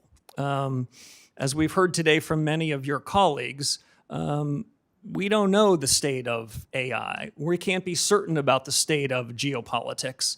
The economy is going to change. You need central bankers that are humble, that are nimble, that are open-minded, that can react when we have good data, when events strike us. My broad view is that interest rates need to be forward-looking, need to be based on better data, and we should have a big, robust deliberation inside the FOMC. I tend to favor messier meetings than some, where people don't show up with rehearsed scripts, but we can have a good family fight. If the central bank has that good family fight, I think that they're going to make better decisions. And if they happen to make mistakes, they'll correct them sooner. So I'm not one for pre-deciding what interest rates should be. I never said to the president where I think rates should be. I never committed any such thing, and I wouldn't have even thought about doing so. Quick yes or no, do you believe that digital assets should be incorporated into our financial industry so Americans have new investment opportunities and consumer protections? Senator, digital assets are already part of the fabric of our financial services industry in the United States, yes. Thanks, Mr. Walsh. Senator Warnock. Thank you, Brother Chair. Mr. Warsh, congratulations on your nomination, and I appreciated our time together in my office a few weeks ago. If confirmed, you will serve as chair of one of the most powerful economic institutions in the world. Decisions you make would move markets, affect Americans' retirement savings and ability to buy homes. It would influence the global economy. You currently serve as a lecturer at Stanford University. If Professor Warsh were to assign a letter grade to the American economy today for the average working family, what grade would you assign? Senator, it was good to meet with you in your office. In modern academic institutions, they give everybody A's, so it's not a fair comparison. Especially at elite universities, I know everyone gets perfect grades. Well, what grade would you give the economy? Well, if I gave a student anything other than an A, the dean would summon me to his office because I would have hurt his self-image.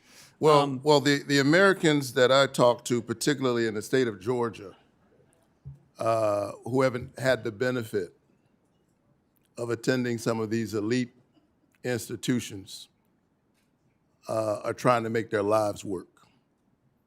They're sitting around their kitchen tables trying to figure out how to put their kids through school.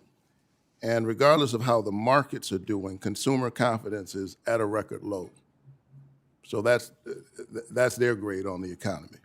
Working families are struggling, and things are getting worse. The inflation rate has remained elevated above the Fed's 2% target rate throughout President Trump's term, despite his promise to lower inflation. The president's war in Iran has spiked energy prices by 11%, and Americans are paying on average nearly $4 a gallon for gas because of the war.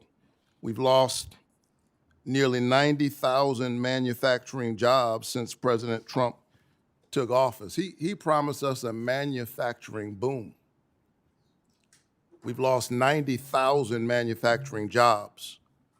And Americans already dealing with high prices paid $1,000 more per household in 2025 as a direct result of President Trump's illegal tariffs, which he remains committed to in spite of the Supreme Court decision. He does even better than this practice of these institutions. When asked what grade he would give the economy, he said an A, and then he thought about it and said, no, actually A+++. And as I thought about his answer, I was wondering who was he talking about? Who is it an A+ for? Certainly not the ordinary working class Georgians that I'm fighting for every single day. Maybe the people closest to him, But I'm hard pressed to think that folks across the state of Georgia who are looking at their grocery bill, looking at their gas bill, looking at the $1,000 that they've had to pay would give the economy an A++. What are your thoughts? Senator, thank you. If the Fed were to execute on a series of policy reforms, then I believe the economy can be stronger. I believe inflation can be lower, and I believe real take-home pay can be higher. I think the Fed is not blameless for the divergence you described between those that have financial assets and those that don't. Had the balance sheet not been brought from the $800 billion level when I showed up at the Fed in 2006 to an order of magnitude higher, if the Fed had kept a smaller balance sheet, the way the senator I just talked about a few moments ago, I think interest rates could be lower, inflation could be better, and the economy could be stronger. Yeah, you discussed your theory of the case with me in that regard. But I think you would agree that the recognition, I think implicit in your testimony is the recognition that this is not a plus economy. In your economy, in your testimony, you note the importance of price stability and correctly note that inflation means people lose purchasing power, particularly harming low-income folks. But I also noticed your testimony did not really discuss the Fed's other mandate, and that's to maximize employment. Inflation is critically important, but if you don't have a job, you're in trouble. Do you view the Fed's mandate for maximizing employment as equally important to its price stability mandate? And are you concerned about weak job growth numbers? Before the nominee answers the question, the senator from the elite university, Morehouse, is out of time.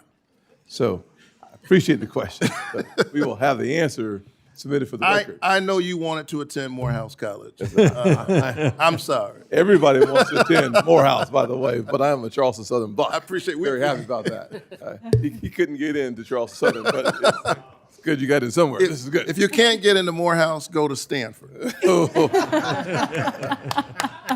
Everybody's got jokes up here, so we'll go to Senator Brett. Thank you, Mr. Chairman. Before I get started, I want to emphasize that transparency and accountability at the Fed are absolutely vital. The American people need to have trust in our government. We need to have trust in our government agencies, and that includes transparency and accountability at the Fed. So when we're talking about billions of dollars being spent on renovations, it's absolutely appropriate for Congress to ask questions. And it is absolutely appropriate for Congress to get answers. We need to understand where this substantial amount of money has gone, and we need to ensure that every institution, including the Fed, is always making decisions that are in the best interest of the American people. And so I urge everyone involved to make sure that any outstanding questions on this matter come to fruition so that we can get answers and move on and have a smooth and timely transition and a confirmation process, of which I want to say congratulations on both your nomination, your willingness to be here today, and I also want to say that to your family. I think a lot of people miss the fact that when any of us step up to serve, that it's not just you, your family that goes through so much. And so we just want to say, that sacrifice is often overlooked, and we certainly appreciate your family being with you today and all of you and what you're willing to do here. I had a chance to get to know you over the years, and as many of my Republican colleagues have and other colleagues, and I think we would all say you are absolutely the right man for the job at the right time in our country's history, and I am excited about your leadership at the Fed. We have had an opportunity to talk about a number of issues, but I know that your integrity and that your commitment to the American people are going to help restore confidence at the Fed, and it will also ultimately serve our country incredibly well. So it's not going to be any easy task. to return that confidence. We have spoken about needed reforms at the Fed on the monetary policy side and also the operational and internal standpoint as well. And of course, your calls for reform aren't baseless. You served at the Fed during one of the most challenging times. You just referenced it in your previous answer to a question from my colleague across the aisle. I believe you said there was a balance sheet, $800 billion, when you showed up in 2006. So talk to me a little bit, speak to me about that, about what you have seen during your time and tenure at the Fed already, and then what other life experiences you have that you will bring as you tackle this role. Yeah, so Senator, great to see you again. So the chairman knows I worked with the senator when she was a staffer on this very committee, and I was a young staffer myself. So it's an honor to be here. And Senator, as you know, this is a serious responsibility. I'm honored the president nominated me for it. This is a time of consequence, not just for the country, but for the central bank. I think the central bank can go back to first principles and improve itself. I see most of the actions of the Fed come from good intentions, but when you gave the Fed a remit, it wasn't a general roving remit to do what it thought was right. It was a particular remit to focus on particular issues and to not wander. And that's the trade-off on independence. Independence about the conduct of monetary policy, where we can hear criticisms from others in the economics profession, elected officials, and we should be open-minded to them. Listen, I think there's been a considerable amount of groupthink in the economics profession, and so being open-minded to it is important. But outside of monetary policy, it's important that the central bank work with the government on areas of overlap. And so I think that's likely to happen going forward. If you ask Senator Britt about my biggest lessons are about how a central bank should be acting in crisis times versus in normal times. In the crisis of 2008 and the pandemic of the crisis of 2020, that's when the Fed needs to take extraordinary measures. Going back to the founding of the Fed in 1913, it was created to respond to shocks. And so there, I think central bankers often should get the benefit of the doubt. When the world is racing away from it, the real economy is suffering fast, the central bank should show up with liquidity support. But the job of the central bank is to try to mitigate those risks in advance, to buy insurance so that we don't go from shock to shock, from boom to bust. And so my criticism is more about the conduct of monetary policy and regulatory policy in normal times. And that's the area that are in need of reform. We have a window where the economy is improving, but I would say more improvement is still possible. And it's during this policy that we need to look introspectively, look fundamentally at reform. So when there is another risk, there is another shock, the central bank is prepared to address it with less harm to the real economy. Thank you so much. I am out of time. I look forward to your service to our nation, and I know that we will be in great hands. Thank you. Thank you, Senator Britt. Senator Kim. Thank you, Chairman. Mr. Warsh, good to see you. I guess I just wanted to start off by talking about just the state of American families right now. Nearly 60% of people surveyed say that they're worried about affording the very basics, rent, gas, groceries, the bills. 60% of Americans say that they cannot handle a $1,000 emergency. 40% of Americans saying that they can't handle a $400 emergency. I wanted to ask, do you agree that the American families are struggling right now with affordability? Senator, as we discussed in your office, central bankers should not be second guessing what people feel and see in their own lives. People's lived experiences matter to them. What I can say is the central bank has some responsibility for the things that you've described, and that the legacy of inflation, what I think is the biggest economic policy error in 40 or 50 years, happened just a few years ago, and we're still living with the remnants of it. I think inflation is less problematic than it was a couple of years ago, but I would not. But the problem of affordability continues, though. That sounds right, right? Yeah. Because I'll be honest with you, when I hear, I heard 2 months ago President Trump say, he said, quote, "What word have you not heard over the last 2 weeks? Affordability, because I've won affordability." It sounds like you would disagree with that assessment that the fight for affordability for American families is over. So I think the trend is going in the right direction. But we still have more work to do. Well, the way I would describe it, Senator, is the cumulative increase in prices starting in early 2020 till now is between 25 and 35%. So I understand what hardworking Americans say. It's still a struggle. That's a legacy of a past policy error.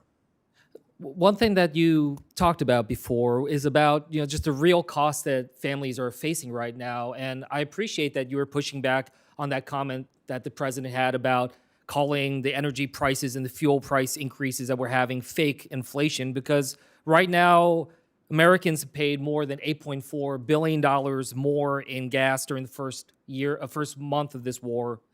Fertilizer, 70% of respondents to the Farm Bureau survey said that fertilizer is unable to be afforded right now, just given the price increases. Are you concerned that there could be real long-term effects of this war in Iran, especially if we're continuing to see these challenges when it comes to fuel and fertilizer? Senator, if my reform agenda, if confirmed, stands for anything, it's for the central bank, especially the Fed chairman, to stay in its lane. I know that, but you so also I wouldn't have want to to wander outside of it. I'm happy. But you're also charged with forecasting in terms of understanding where our economy is going. So does an impact of that magnitude rise to something that the Fed should keep an eye on and be concerned about? The Fed should have an open mind towards all sorts of data, but the things that central banks can affect are things that are not one-off in nature, but are persistent and find their way into the generalized price level. And that's that something would be I my focus. wanted to ask you about that, because you talked about a fundamental policy change when it comes to the Fed, and I guess I wanted to just get a little bit more clarity on that. Senator Lummis mentioned about the balance sheet and the concern you have about that. What level do you think the balance should be at? If it's $6.7 trillion now, where do you think the goal is in your mind? So I haven't fixed a particular number, but any changes, Senator, in the balance sheet would be part of a public discussion, debated rigorously. And if and when the central bank comes to a judgment about a new balance sheet policy, which I hope the central bank would, it would be described well in advance. As I mentioned, it took 18 years to create this balance sheet problem, and we won't be able to fix it in 18 minutes. And so that's why I think deliberation here is important. But it suffices to say it should be smaller, and at least as important, it should not be holding long-term Treasury assets as if it's the fiscal authority. That's when it gets into politics. I appreciate you saying that it's important to be able to have that public discussion. I mean, one thing that's come up as I've been engaged with different experts is concern about rapid reduction. If you are moving in that speed, that it could generate a number of concerns, including upward pressure on long-term interest rates. So I guess I just wanted to check, do you share that concern? As you are thinking about how to reduce it, do you also understand, though, that there are concerns about rapid reduction in the speed with which you're trying to go down? Yes, Senator, and that kind of regime change would have to be deliberate, well orchestrated, well choreographed, and well described so that unnecessary upset are not done to financial markets as we go to a policy regime change much more focused on interest rates. With that, I'll yield back. Thank you, sir. Senator Ricketts. Thank you, Mr. Chairman. Thank you, Mr. Warsh. It was great to see you in my office. Thanks for coming by. I want to continue to talk about inflation because it is something that is incredibly important. I think you share the view that inflation is a silent tax on American households. Is that accurate? Senator, it's accurate. It's the most regressive tax that anyone in Washington could come up with. If you were trying to do the most harm to the least well-off among us, inflation would be the way to do it. Yeah, and my colleagues on the other side of the aisle have been talking about that. And I note, at least I don't recall, that they ever talked about that during the Biden administration. Because it was during the Biden administration that we saw this record inflation, this 40-year-old high inflation. And yet my Democrat colleagues were silent about it back then. Now they want to talk about it. But of course, American households were hurting back then as well. Inflation was caused by President Biden's reckless policies and reckless spending. Let's look at ARPA, a partisan bill that was passed by the Democrats, which cost taxpayers $1.9 trillion. When ARPA was passed in March of 2021, inflation was at 2.6%. Inflation quickly accelerated. It was over 5% by May, June, and July, and by the end of the year, December, it was 7%.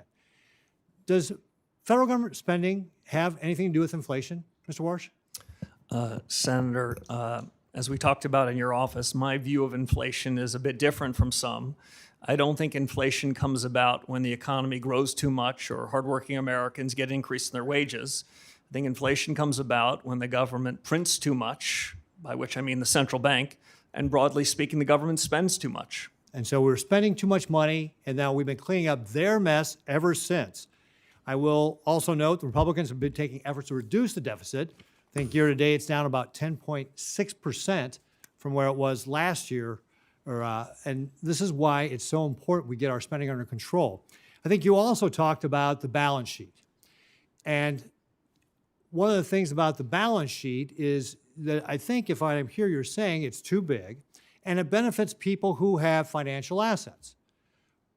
But if you don't have financial assets, you haven't seen the benefit of a large balance sheet at the Fed. Is that accurate? Senator, it's broadly accurate. When the large balance sheet was created in the 2008 financial crisis, the agreement between my colleagues and I was that we would only use this in an emergency scenario because the transmission mechanism for a large balance sheet goes two ways, through signaling effects and through asset prices. Now, at the time of the financial crisis, financial asset prices were down 60 or 70%, and so it was understandable. Interest rates were at zero. But in the ordinary course, the central bank, an independent body, should not be adopting a set of policies that have that kind of distributional consequence. That's why interest rates are a better way to be setting monetary policy. So if I don't want to put words in your mouth, but just what I hear you saying is let's reduce the size of the balance sheet because that benefits maybe half the American population. And then let's focus on interest rates and inflation so we can benefit all Americans. That if we take interest rates down, that benefits all Americans. You said it gets into the nooks and crannies. That if we get inflation under control, that is how we benefit all Americans.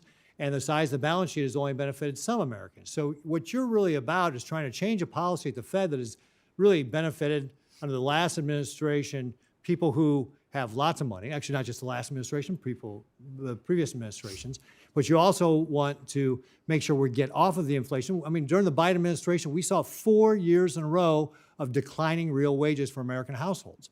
And what you want to do is get that inflation under control so that all American households benefit. Is that fair?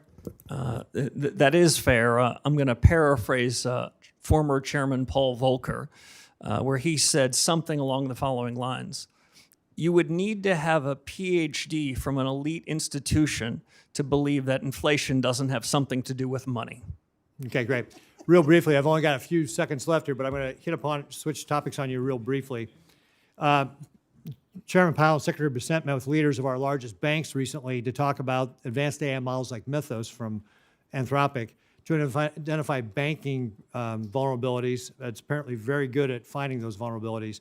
When confirmed, what will you do to modernize the Federal Reserve's internal risk assessments, tabletop or scenario planning exercises to ensure that we can anticipate and defend against the type of emerging risks that potentially models like Mythos could present if used in the wrong hands? I have about 20 seconds to answer that. 20 seconds. Senator, a lot is the short answer. The 15-second answer beyond that is the pace of change in these technologies is accelerating. AI, which I think of really as American ingenuity, gives America a huge head start relative to our competitors around the world, but it's not without real risks and real challenges, and a forward-looking, reform-oriented central bank needs to be on the front end of it. Great. Thank you very much. I look forward to your leadership. Senator Gallego. Thank you, Mr. Chair. How are you? In a 2019 interview with Bloomberg, you said monetary policy is important not for the decision it makes, but for reasons it gives for the explanations. Mr. Warsh, the Federal Open Market Committees, or that the Fed sets U.S. monetary policy through interest rate decisions at those meetings, do you commit to maintaining the current practice of holding a meeting at least once every 8 weeks, yes or no? Senator, by statute, as we talked about in your office, I believe the statute requires a minimum of 4 meetings, but 4 is not enough. So having more meetings than that is appropriate, but I've not even begun to look at the meeting schedules for 2027 and beyond, of course, subject to confirmation. Okay. So then do you commit to holding a press conference at least on the day of the FOMC meetings? Senator, right now press conferences are held periodically. If you ask me my true personal opinion, right now Fed chairs and other central bankers around the FOMC, they speak quite frequently. There is no lack of transparency. But I would say this, I think truth-seeking is more important than repetition. And if one has a press conference, one wants to deliver some important news. Perfect. So And I to would follow up on that, then, would you commit to taking questions at those press conferences? If a press conference were held, I think it would be incumbent to hear what the reporters of the day had in mind. Thank you. I'm glad, our personal meeting regarding this was very enlightening.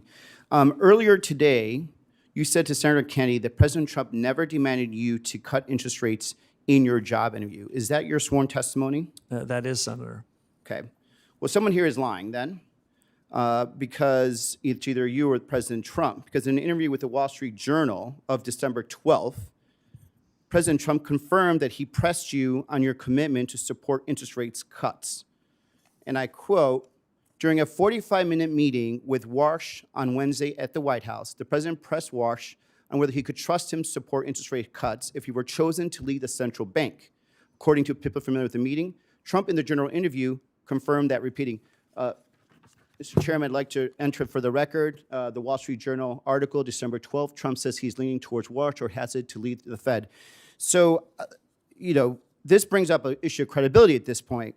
Who's lying here? Is it you or the president? Because the president confirmed that he did ask you to cut interest rates. Senator, there's, of course, a third alternative. You cite a couple of reporters for a leading financial newspaper. I recall reading that story at the time. Did you issue a correction? I think those reporters either need better sources or better journalist standards. Did you ask for a correction? There are things in the newspaper, Senator, I see all the time that don't strike my ear as correct. So it is, in your opinion, that the president then is lying when he said he did not ask you?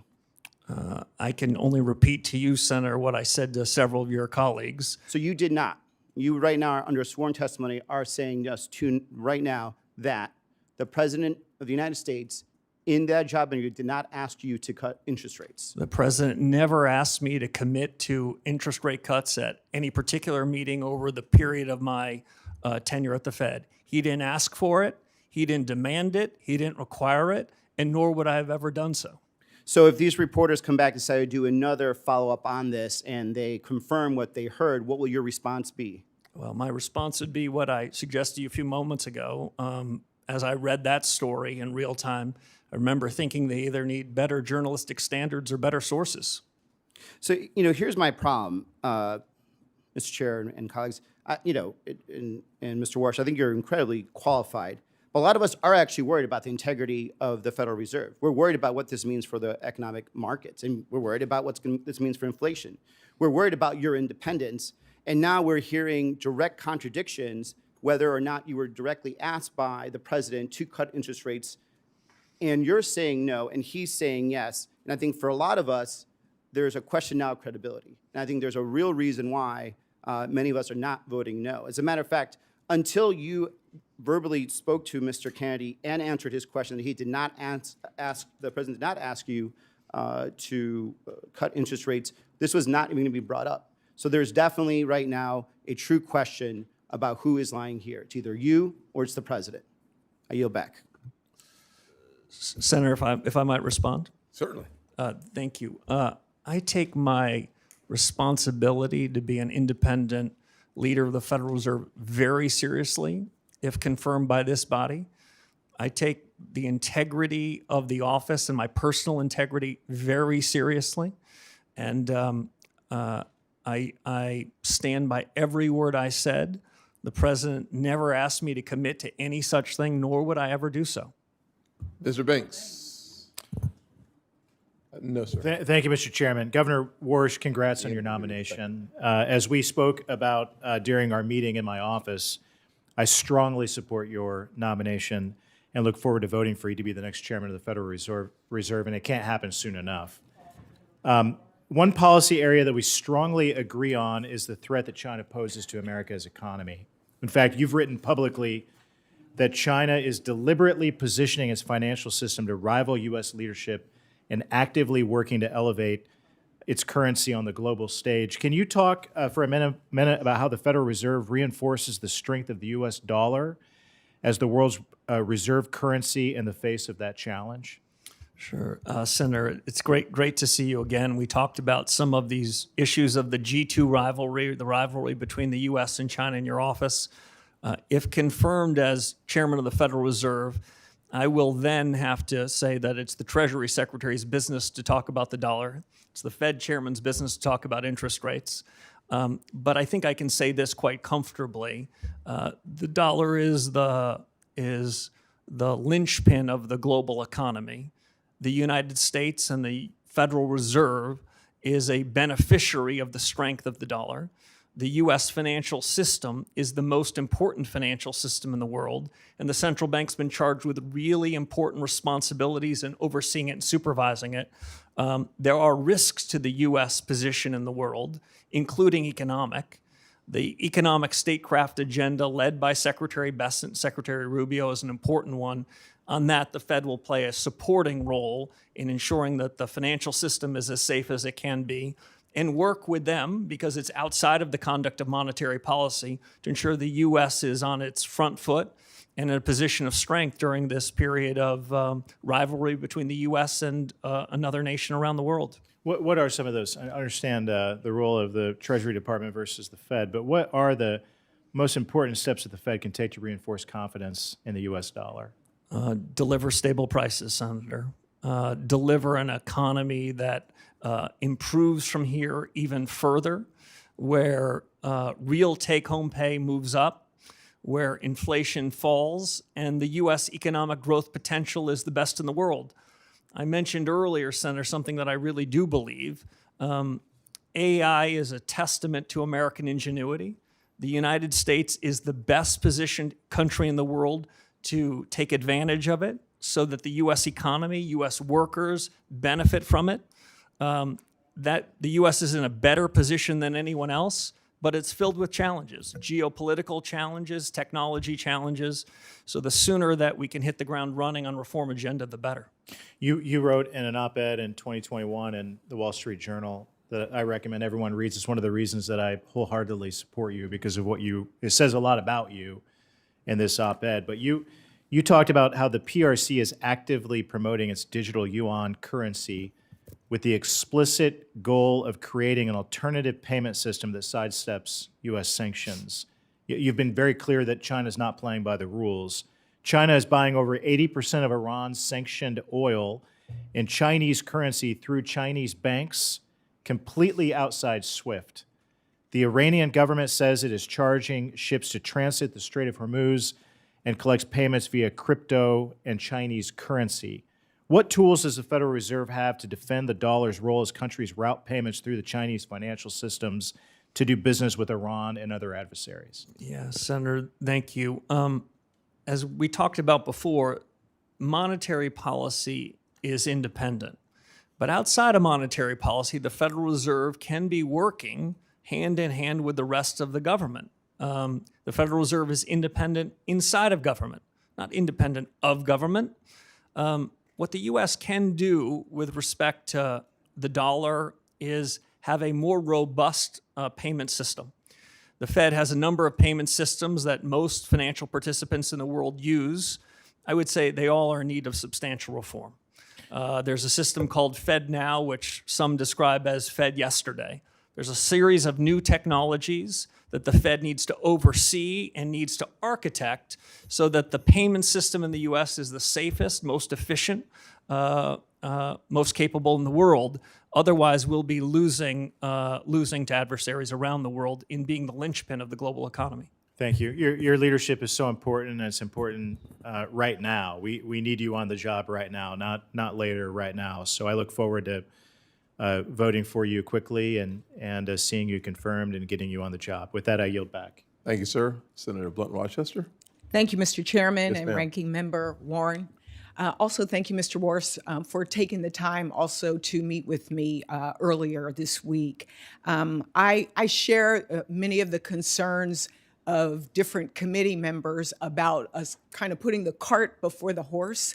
And in one regard, it is the whole issue of independence of the Fed. And I know you have made commitments both in your testimony and here today with us in the process of watching the president try to fire Chairman Powell as well as Governor Lisa Cook.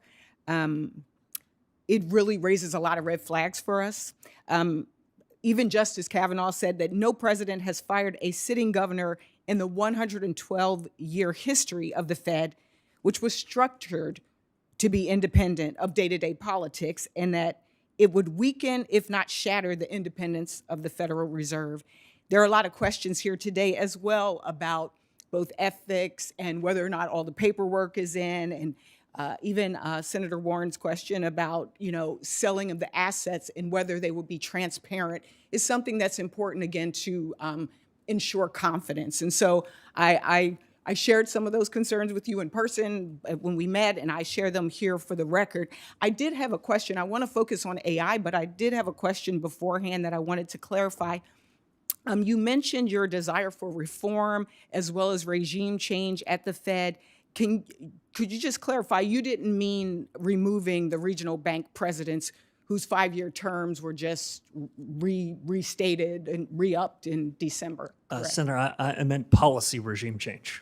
Got it. So for the record, we're not looking at regime change for those 12 board presidents. I want to jump to AI because it's probably one of the #1 issues that I hear about in my state. I'm former Secretary of Labor in Delaware. This is something that I asked Chair Powell when he was here as well about. A lot has happened in a year. And one of the things you have characterized this as the most productivity-enhancing wave of our lifetimes, past, present, and future. You have described it as structurally disinflationary, and that central bankers must make a bet. I'm in the camp with Senator Kennedy. I'm concerned about us making a bet on something that we know. You've said it, Chairman Powell said it. We don't have the data to even understand yet. And so my first question is, what happens for policy if that surge doesn't materialize as expected? Yeah. So, Senator, I enjoyed our discussion.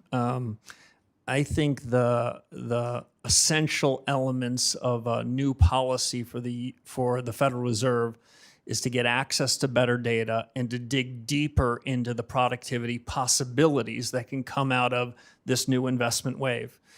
Today we call it artificial intelligence. 2 years from now we're going to call it business CapEx, and 3 years from now we're going to call it just ordinary business. I think it has two important effects on the conduct of policy. I don't claim to have perfect knowledge of how any of these are going to go, but I do have an intuition the pace of change is accelerating. I'm sorry, Senator, go ahead. I was just going to ask, how much of your view on interest rates depends on those productivity gains showing up quickly? Yeah, so I think it has two elements. One is the increase in capital expenditures to build data centers and the rest. That will have an effect on demand. That will increase demand. My guess is a few tenths of 1%. But on the supply side of the economy, to increase the potential output of the economy, that could be considerably bigger. We don't know that. We can't bank on that. But considerable work needs to be done by the Federal Reserve in evaluating this productivity wave. As I said before, monetary policy works with long and variable lags. So you have to make some informed judgments. And unlike other people in office, if the judgments are wrong, you've got to call the flag on yourself and correct them. Well, I think there's been a lot of conversation here about concerns that in your record, in your history, you have been hawkish on inflation rates and keeping them low. And now we're looking at AI. What I don't want to see is us use AI as an excuse. Yes. For making good policy. Too much depends on it. Too many families' lives depend on it. And in our conversation, I also talked about the fact that I know Wall Street is going to be okay, but who we're concerned about as well is Main Street. Yeah. Thank you. I yield back. Thank you, Senator. Senator Kramer, you are recognized. Thank you, Mr. Chairman. Thank you, Mr. Warsh, for being here. Thanks for stepping in the gap. Thank you. In fact, I'm a little bit curious as to why you even want to do this. I'm thinking, I don't know. I don't know. Anyway, congratulations on the choice. By the way, with regard to independence, real quickly, I find it curious. In fact, I've often found curious that people expect somebody who's appointed by an elected official has to be confirmed by 100 other elected officials would somehow not have a philosophy.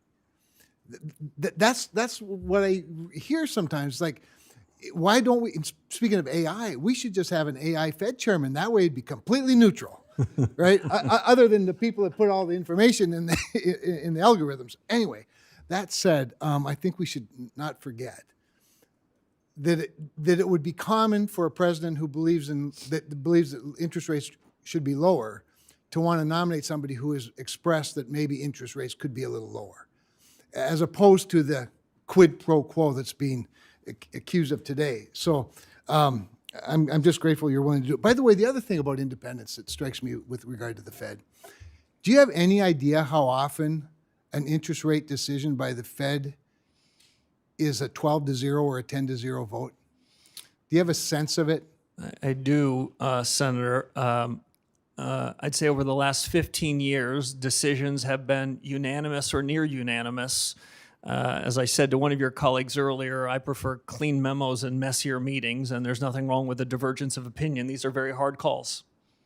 Thank you. I don't know when diversity became a bad thing in a room of thinkers, particularly with staggered terms. The other thing, none of this was in my mind that long ago, but the other thing that strikes me is you do have a lot of experience. This is your 20th anniversary, or at least your second anniversary. Have your thoughts changed much or evolved over those 20 years of experience in various areas, not to mention your research and your intellectual and academic writings? I mean, have you evolved a little bit? Absolutely. I'll make 3 points if I can. One is it is essential for the chair of this organization to be open-minded to new ideas. The world is moving fast. The mistake that's common in the economics profession, which Secretary Schultz once described to me when I was telling him that I was thinking about pursuing further studies, he said, it's fine to get a PhD, but make sure that's not the last day you were learning. Too many people in the profession go back to what they learned 30 or 40 years ago. We've got to be open-minded. The world's changing and the facts are changing. To the characterization I heard from some of your colleagues about did my opinions change, my opinions change when the facts change. When interest rates are at zero and the balance sheet is growing and the economy is booming, well, relative to that, I will say I sounded hawkish. In 2018, when the Federal Reserve pushed to raise rates into a financial market meltdown and economic weakening, I said that was a mistake. That was dovish. I expect to have a divergence of views based on the facts on the ground. And if I could just answer one other question you asked about why I want to do this job, I would say I've lived the American dream. I've been the luckiest, most blessed, fortunate person with the greatest teachers. I was a kid from upstate New York in public schools, and I had an opportunity to serve after 9/11. I was walking with a friend of mine who happens to be in this room away from a building near the site of the tragedy. I was walking up Fifth Avenue, and I thought to myself, what am I doing? And so I committed myself to public service then. I did 10 and a half years of public service. I've been grateful for 15 years in the private sector where I've been able to practice my discipline, think anew about things, and the call to service struck again. I'm honored to serve if this body will confirm me. Excellent. You know, I do find it curious that so many people seem to be hung up on the fact that you've been successful even while doing, in between bouts of public service, probably a better way to put it. I'm not wealthy, never have been wealthy, and I'm not sure I have much potential to be wealthy, but I have nothing against people who are. That said, real quickly, I do want to talk a little bit about debanking. That has been talked about a whole lot, but speaking of institutions that are dug in, I think there's out of the 22,000 people, there are a lot of them that sort of still believe that reputational risk should be a factor, that reputational risk could be based on out of favor industries. Can you give me a sense of how you plan to attack that, if you will? Politics have no place, not just in monetary policy, but in supervision and regulation. Yes. If central bankers should stand for anything, it's to resist fads, resist trends, call balls and strikes. That's exactly what I would intend to do. I lean hard yes, Mr. Chairman. Thank you, sir. Senator Alsobrooks. Thank you. Good afternoon, Mr. Warsh. And thank you for meeting with me last week. In August of 2025, President Trump tried to fire Fed Governor Lisa Cook for unsubstantiated allegations widely believed to be politically motivated. Thankfully, both a federal district court and the D.C. Circuit Court of Appeals ruled in favor of Governor Cook, preventing her from being fired while the investigation proceeds. This is a landmark test for independence. Now, Supreme Court Justice Brett Kavanaugh said allowing Cook's firing to go forward would weaken, if not shatter, the independence of the Federal Reserve. So I would like to ask you, will you commit to defending Governor Cook's tenure as Chairman Powell has done? Senator, it was a pleasure to meet you in your office and spend time with you. As I said to you then, I'll repeat here to the broader committee. If I stand for anything, it's the Fed should stay in its lane. As I understand that matter, it's pending before the United States Supreme Court. I think it's inappropriate for me to weigh in on that, especially because in the event that I am confirmed, I could be a party to that matter. Well, I disagree with Mr. Warsh. I disagree with you. This is your future colleague who was confirmed by both this committee and this Senate to serve her country. Chairman Powell has defended her tenure, and your answer to this is you will not defend her. Is that correct?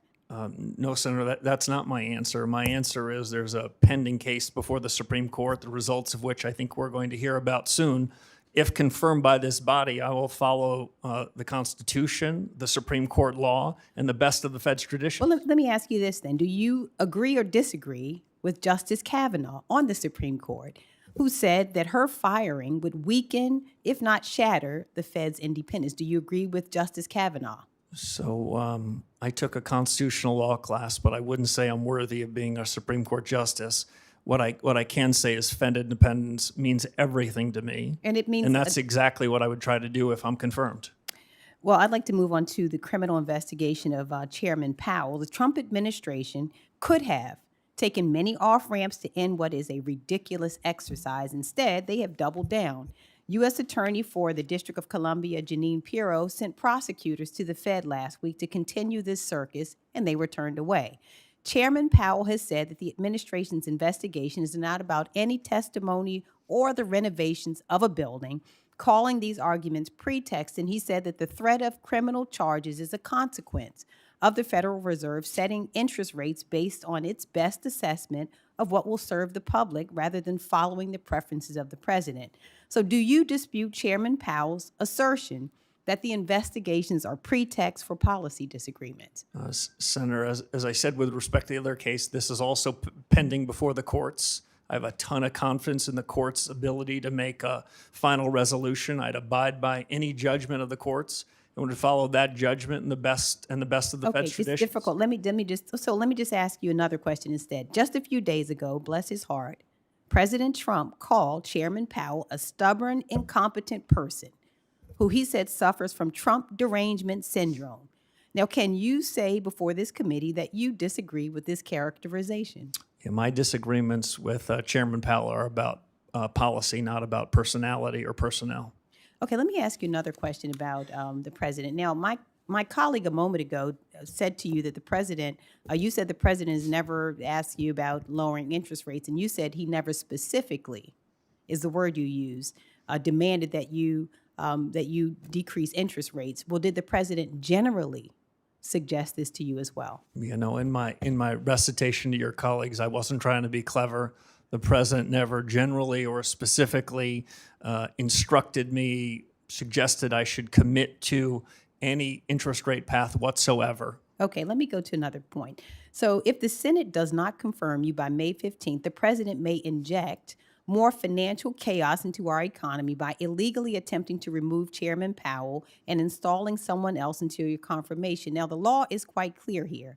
If there is a vacancy, the current chairman continues to serve as chair pro tem until the Senate confirms a replacement. But the Trump administration is gearing up to fight this assertion. And I expect every financial leader and reporter is watching your words right now, which can move markets. So I'd like to give you an opportunity to reassure them. Do you agree that the law requires the current Fed chair to continue serving as interim chair while this replacement is confirmed? So I haven't been advised on that. I will say this. I was a summer associate for 8 weeks at a law firm, and that was the extent of my legal career. I'm certainly Okay, not last capable of defining whether the Vacancy Act applies to the Federal Reserve or not. Thank you. Yes, ma'am. Senator Bernie Moreno. Mr. Chairman, thank you for the honor of going last. I know that's normally reserved for people with much more status than I have, so I appreciate that very much. Mr. Chairman, I'm going to read something here for a second. Mr. Chairman, it's clear that Mr. Warsh is tremendously accomplished. He is committed to strong capital standards, effective supervision, and meaningful market discipline. He knows unequivocally that the Fed must be independent, non-ideological, and nonpartisan. And for this reason, I am proud to support his nomination. I wish I had said those words, but those are the words of Senator Chuck Schumer when he voted to confirm you, in fact, introduced you. So I would like to enter that into the record. As they say, there's nothing wrong with that, but it looks like Democrats used to love you at one point. What changed? The Senator, I don't know. Okay. You didn't catch the Seinfeld reference, so it's just proof that you did not watch the show. All right. Let me ask you some quick rapid-fire questions. I know people have enjoyed being here this long, but maybe not others. A lot has been said, and I think it's important, on the plight of working Americans when it comes to being able to afford the basic elements of what it means to be somebody here who's successful in the working class. Are working class Americans better off or worse off than they were 3 years ago? The aggregate statistics show improvement, but I do want to suggest with better Fed policy, I think the improvement can be stronger. No, clearly. And we're not done, and we have a long way to go. But if you're somebody who's an average working American today, in 2026, you're better off than you were 3 years ago, because 3 years ago, you were getting demolished by generationally high inflation. Is that true? The trajectory on inflation is improving, but there's more work to do. And one of the key parts of why I'm supporting you is because a total and complete focus and understanding that the interest rate tool is the tool that allows you to help working Americans much more than the balance sheet tool. Would you agree? Yes, Senator, I do. All right, perfect. Let's move on to central bank digital currencies. Do you agree that the Federal Reserve has no legal right to issue a central bank digital currency? Senator, I agree that they don't have the right, and I think it would be a bad policy choice. So let me just put an exclamation mark on that. Under your chairmanship of the Federal Reserve, you will not have the Federal Reserve explore or any way move towards a central bank digital currency. If it's within the power of the chairman of the Federal Reserve, I agree with that statement. Perfect. Let's shift over to AI. A lot has been said about that. And I worry that some of my colleagues don't feel that this is quote unquote real or happening as quick as it is. It is happening insanely fast. In fact, would you agree that it could lead to an employment shock, especially for entry-level white-collar jobs? Senator, I agree with you on the pace of the technology revolution.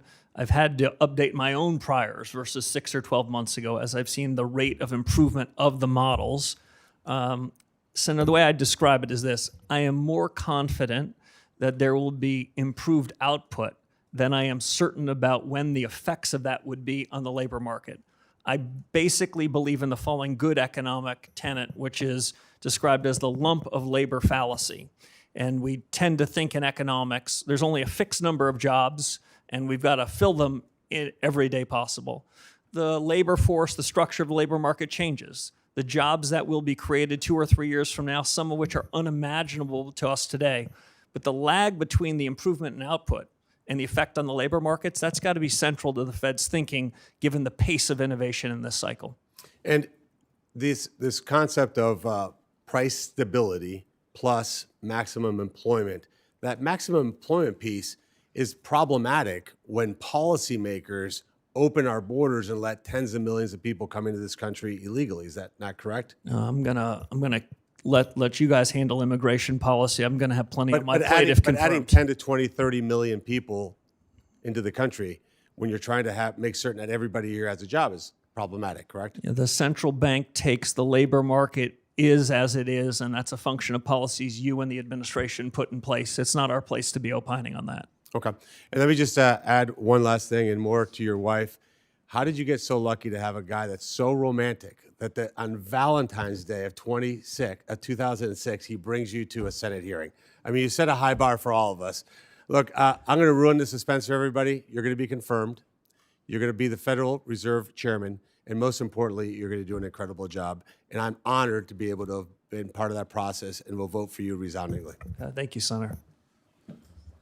Well, that concludes the question and answer portion of today's hearing. I'd like to thank our nominee for testifying before the committee today, and thank you for your willingness to serve our country. For senators, all follow-on questions for the record must be submitted by tomorrow, April 22nd at noon. And for you, the witness, please respond by Thursday, April 23rd, 1 p.m. to the written questions you receive in order to facilitate this committee promptly processing this nomination when it comes. With that, this hearing is adjourned. Thank you. Thank you, sir. Yes, ma'am. All right, bye. Whoa.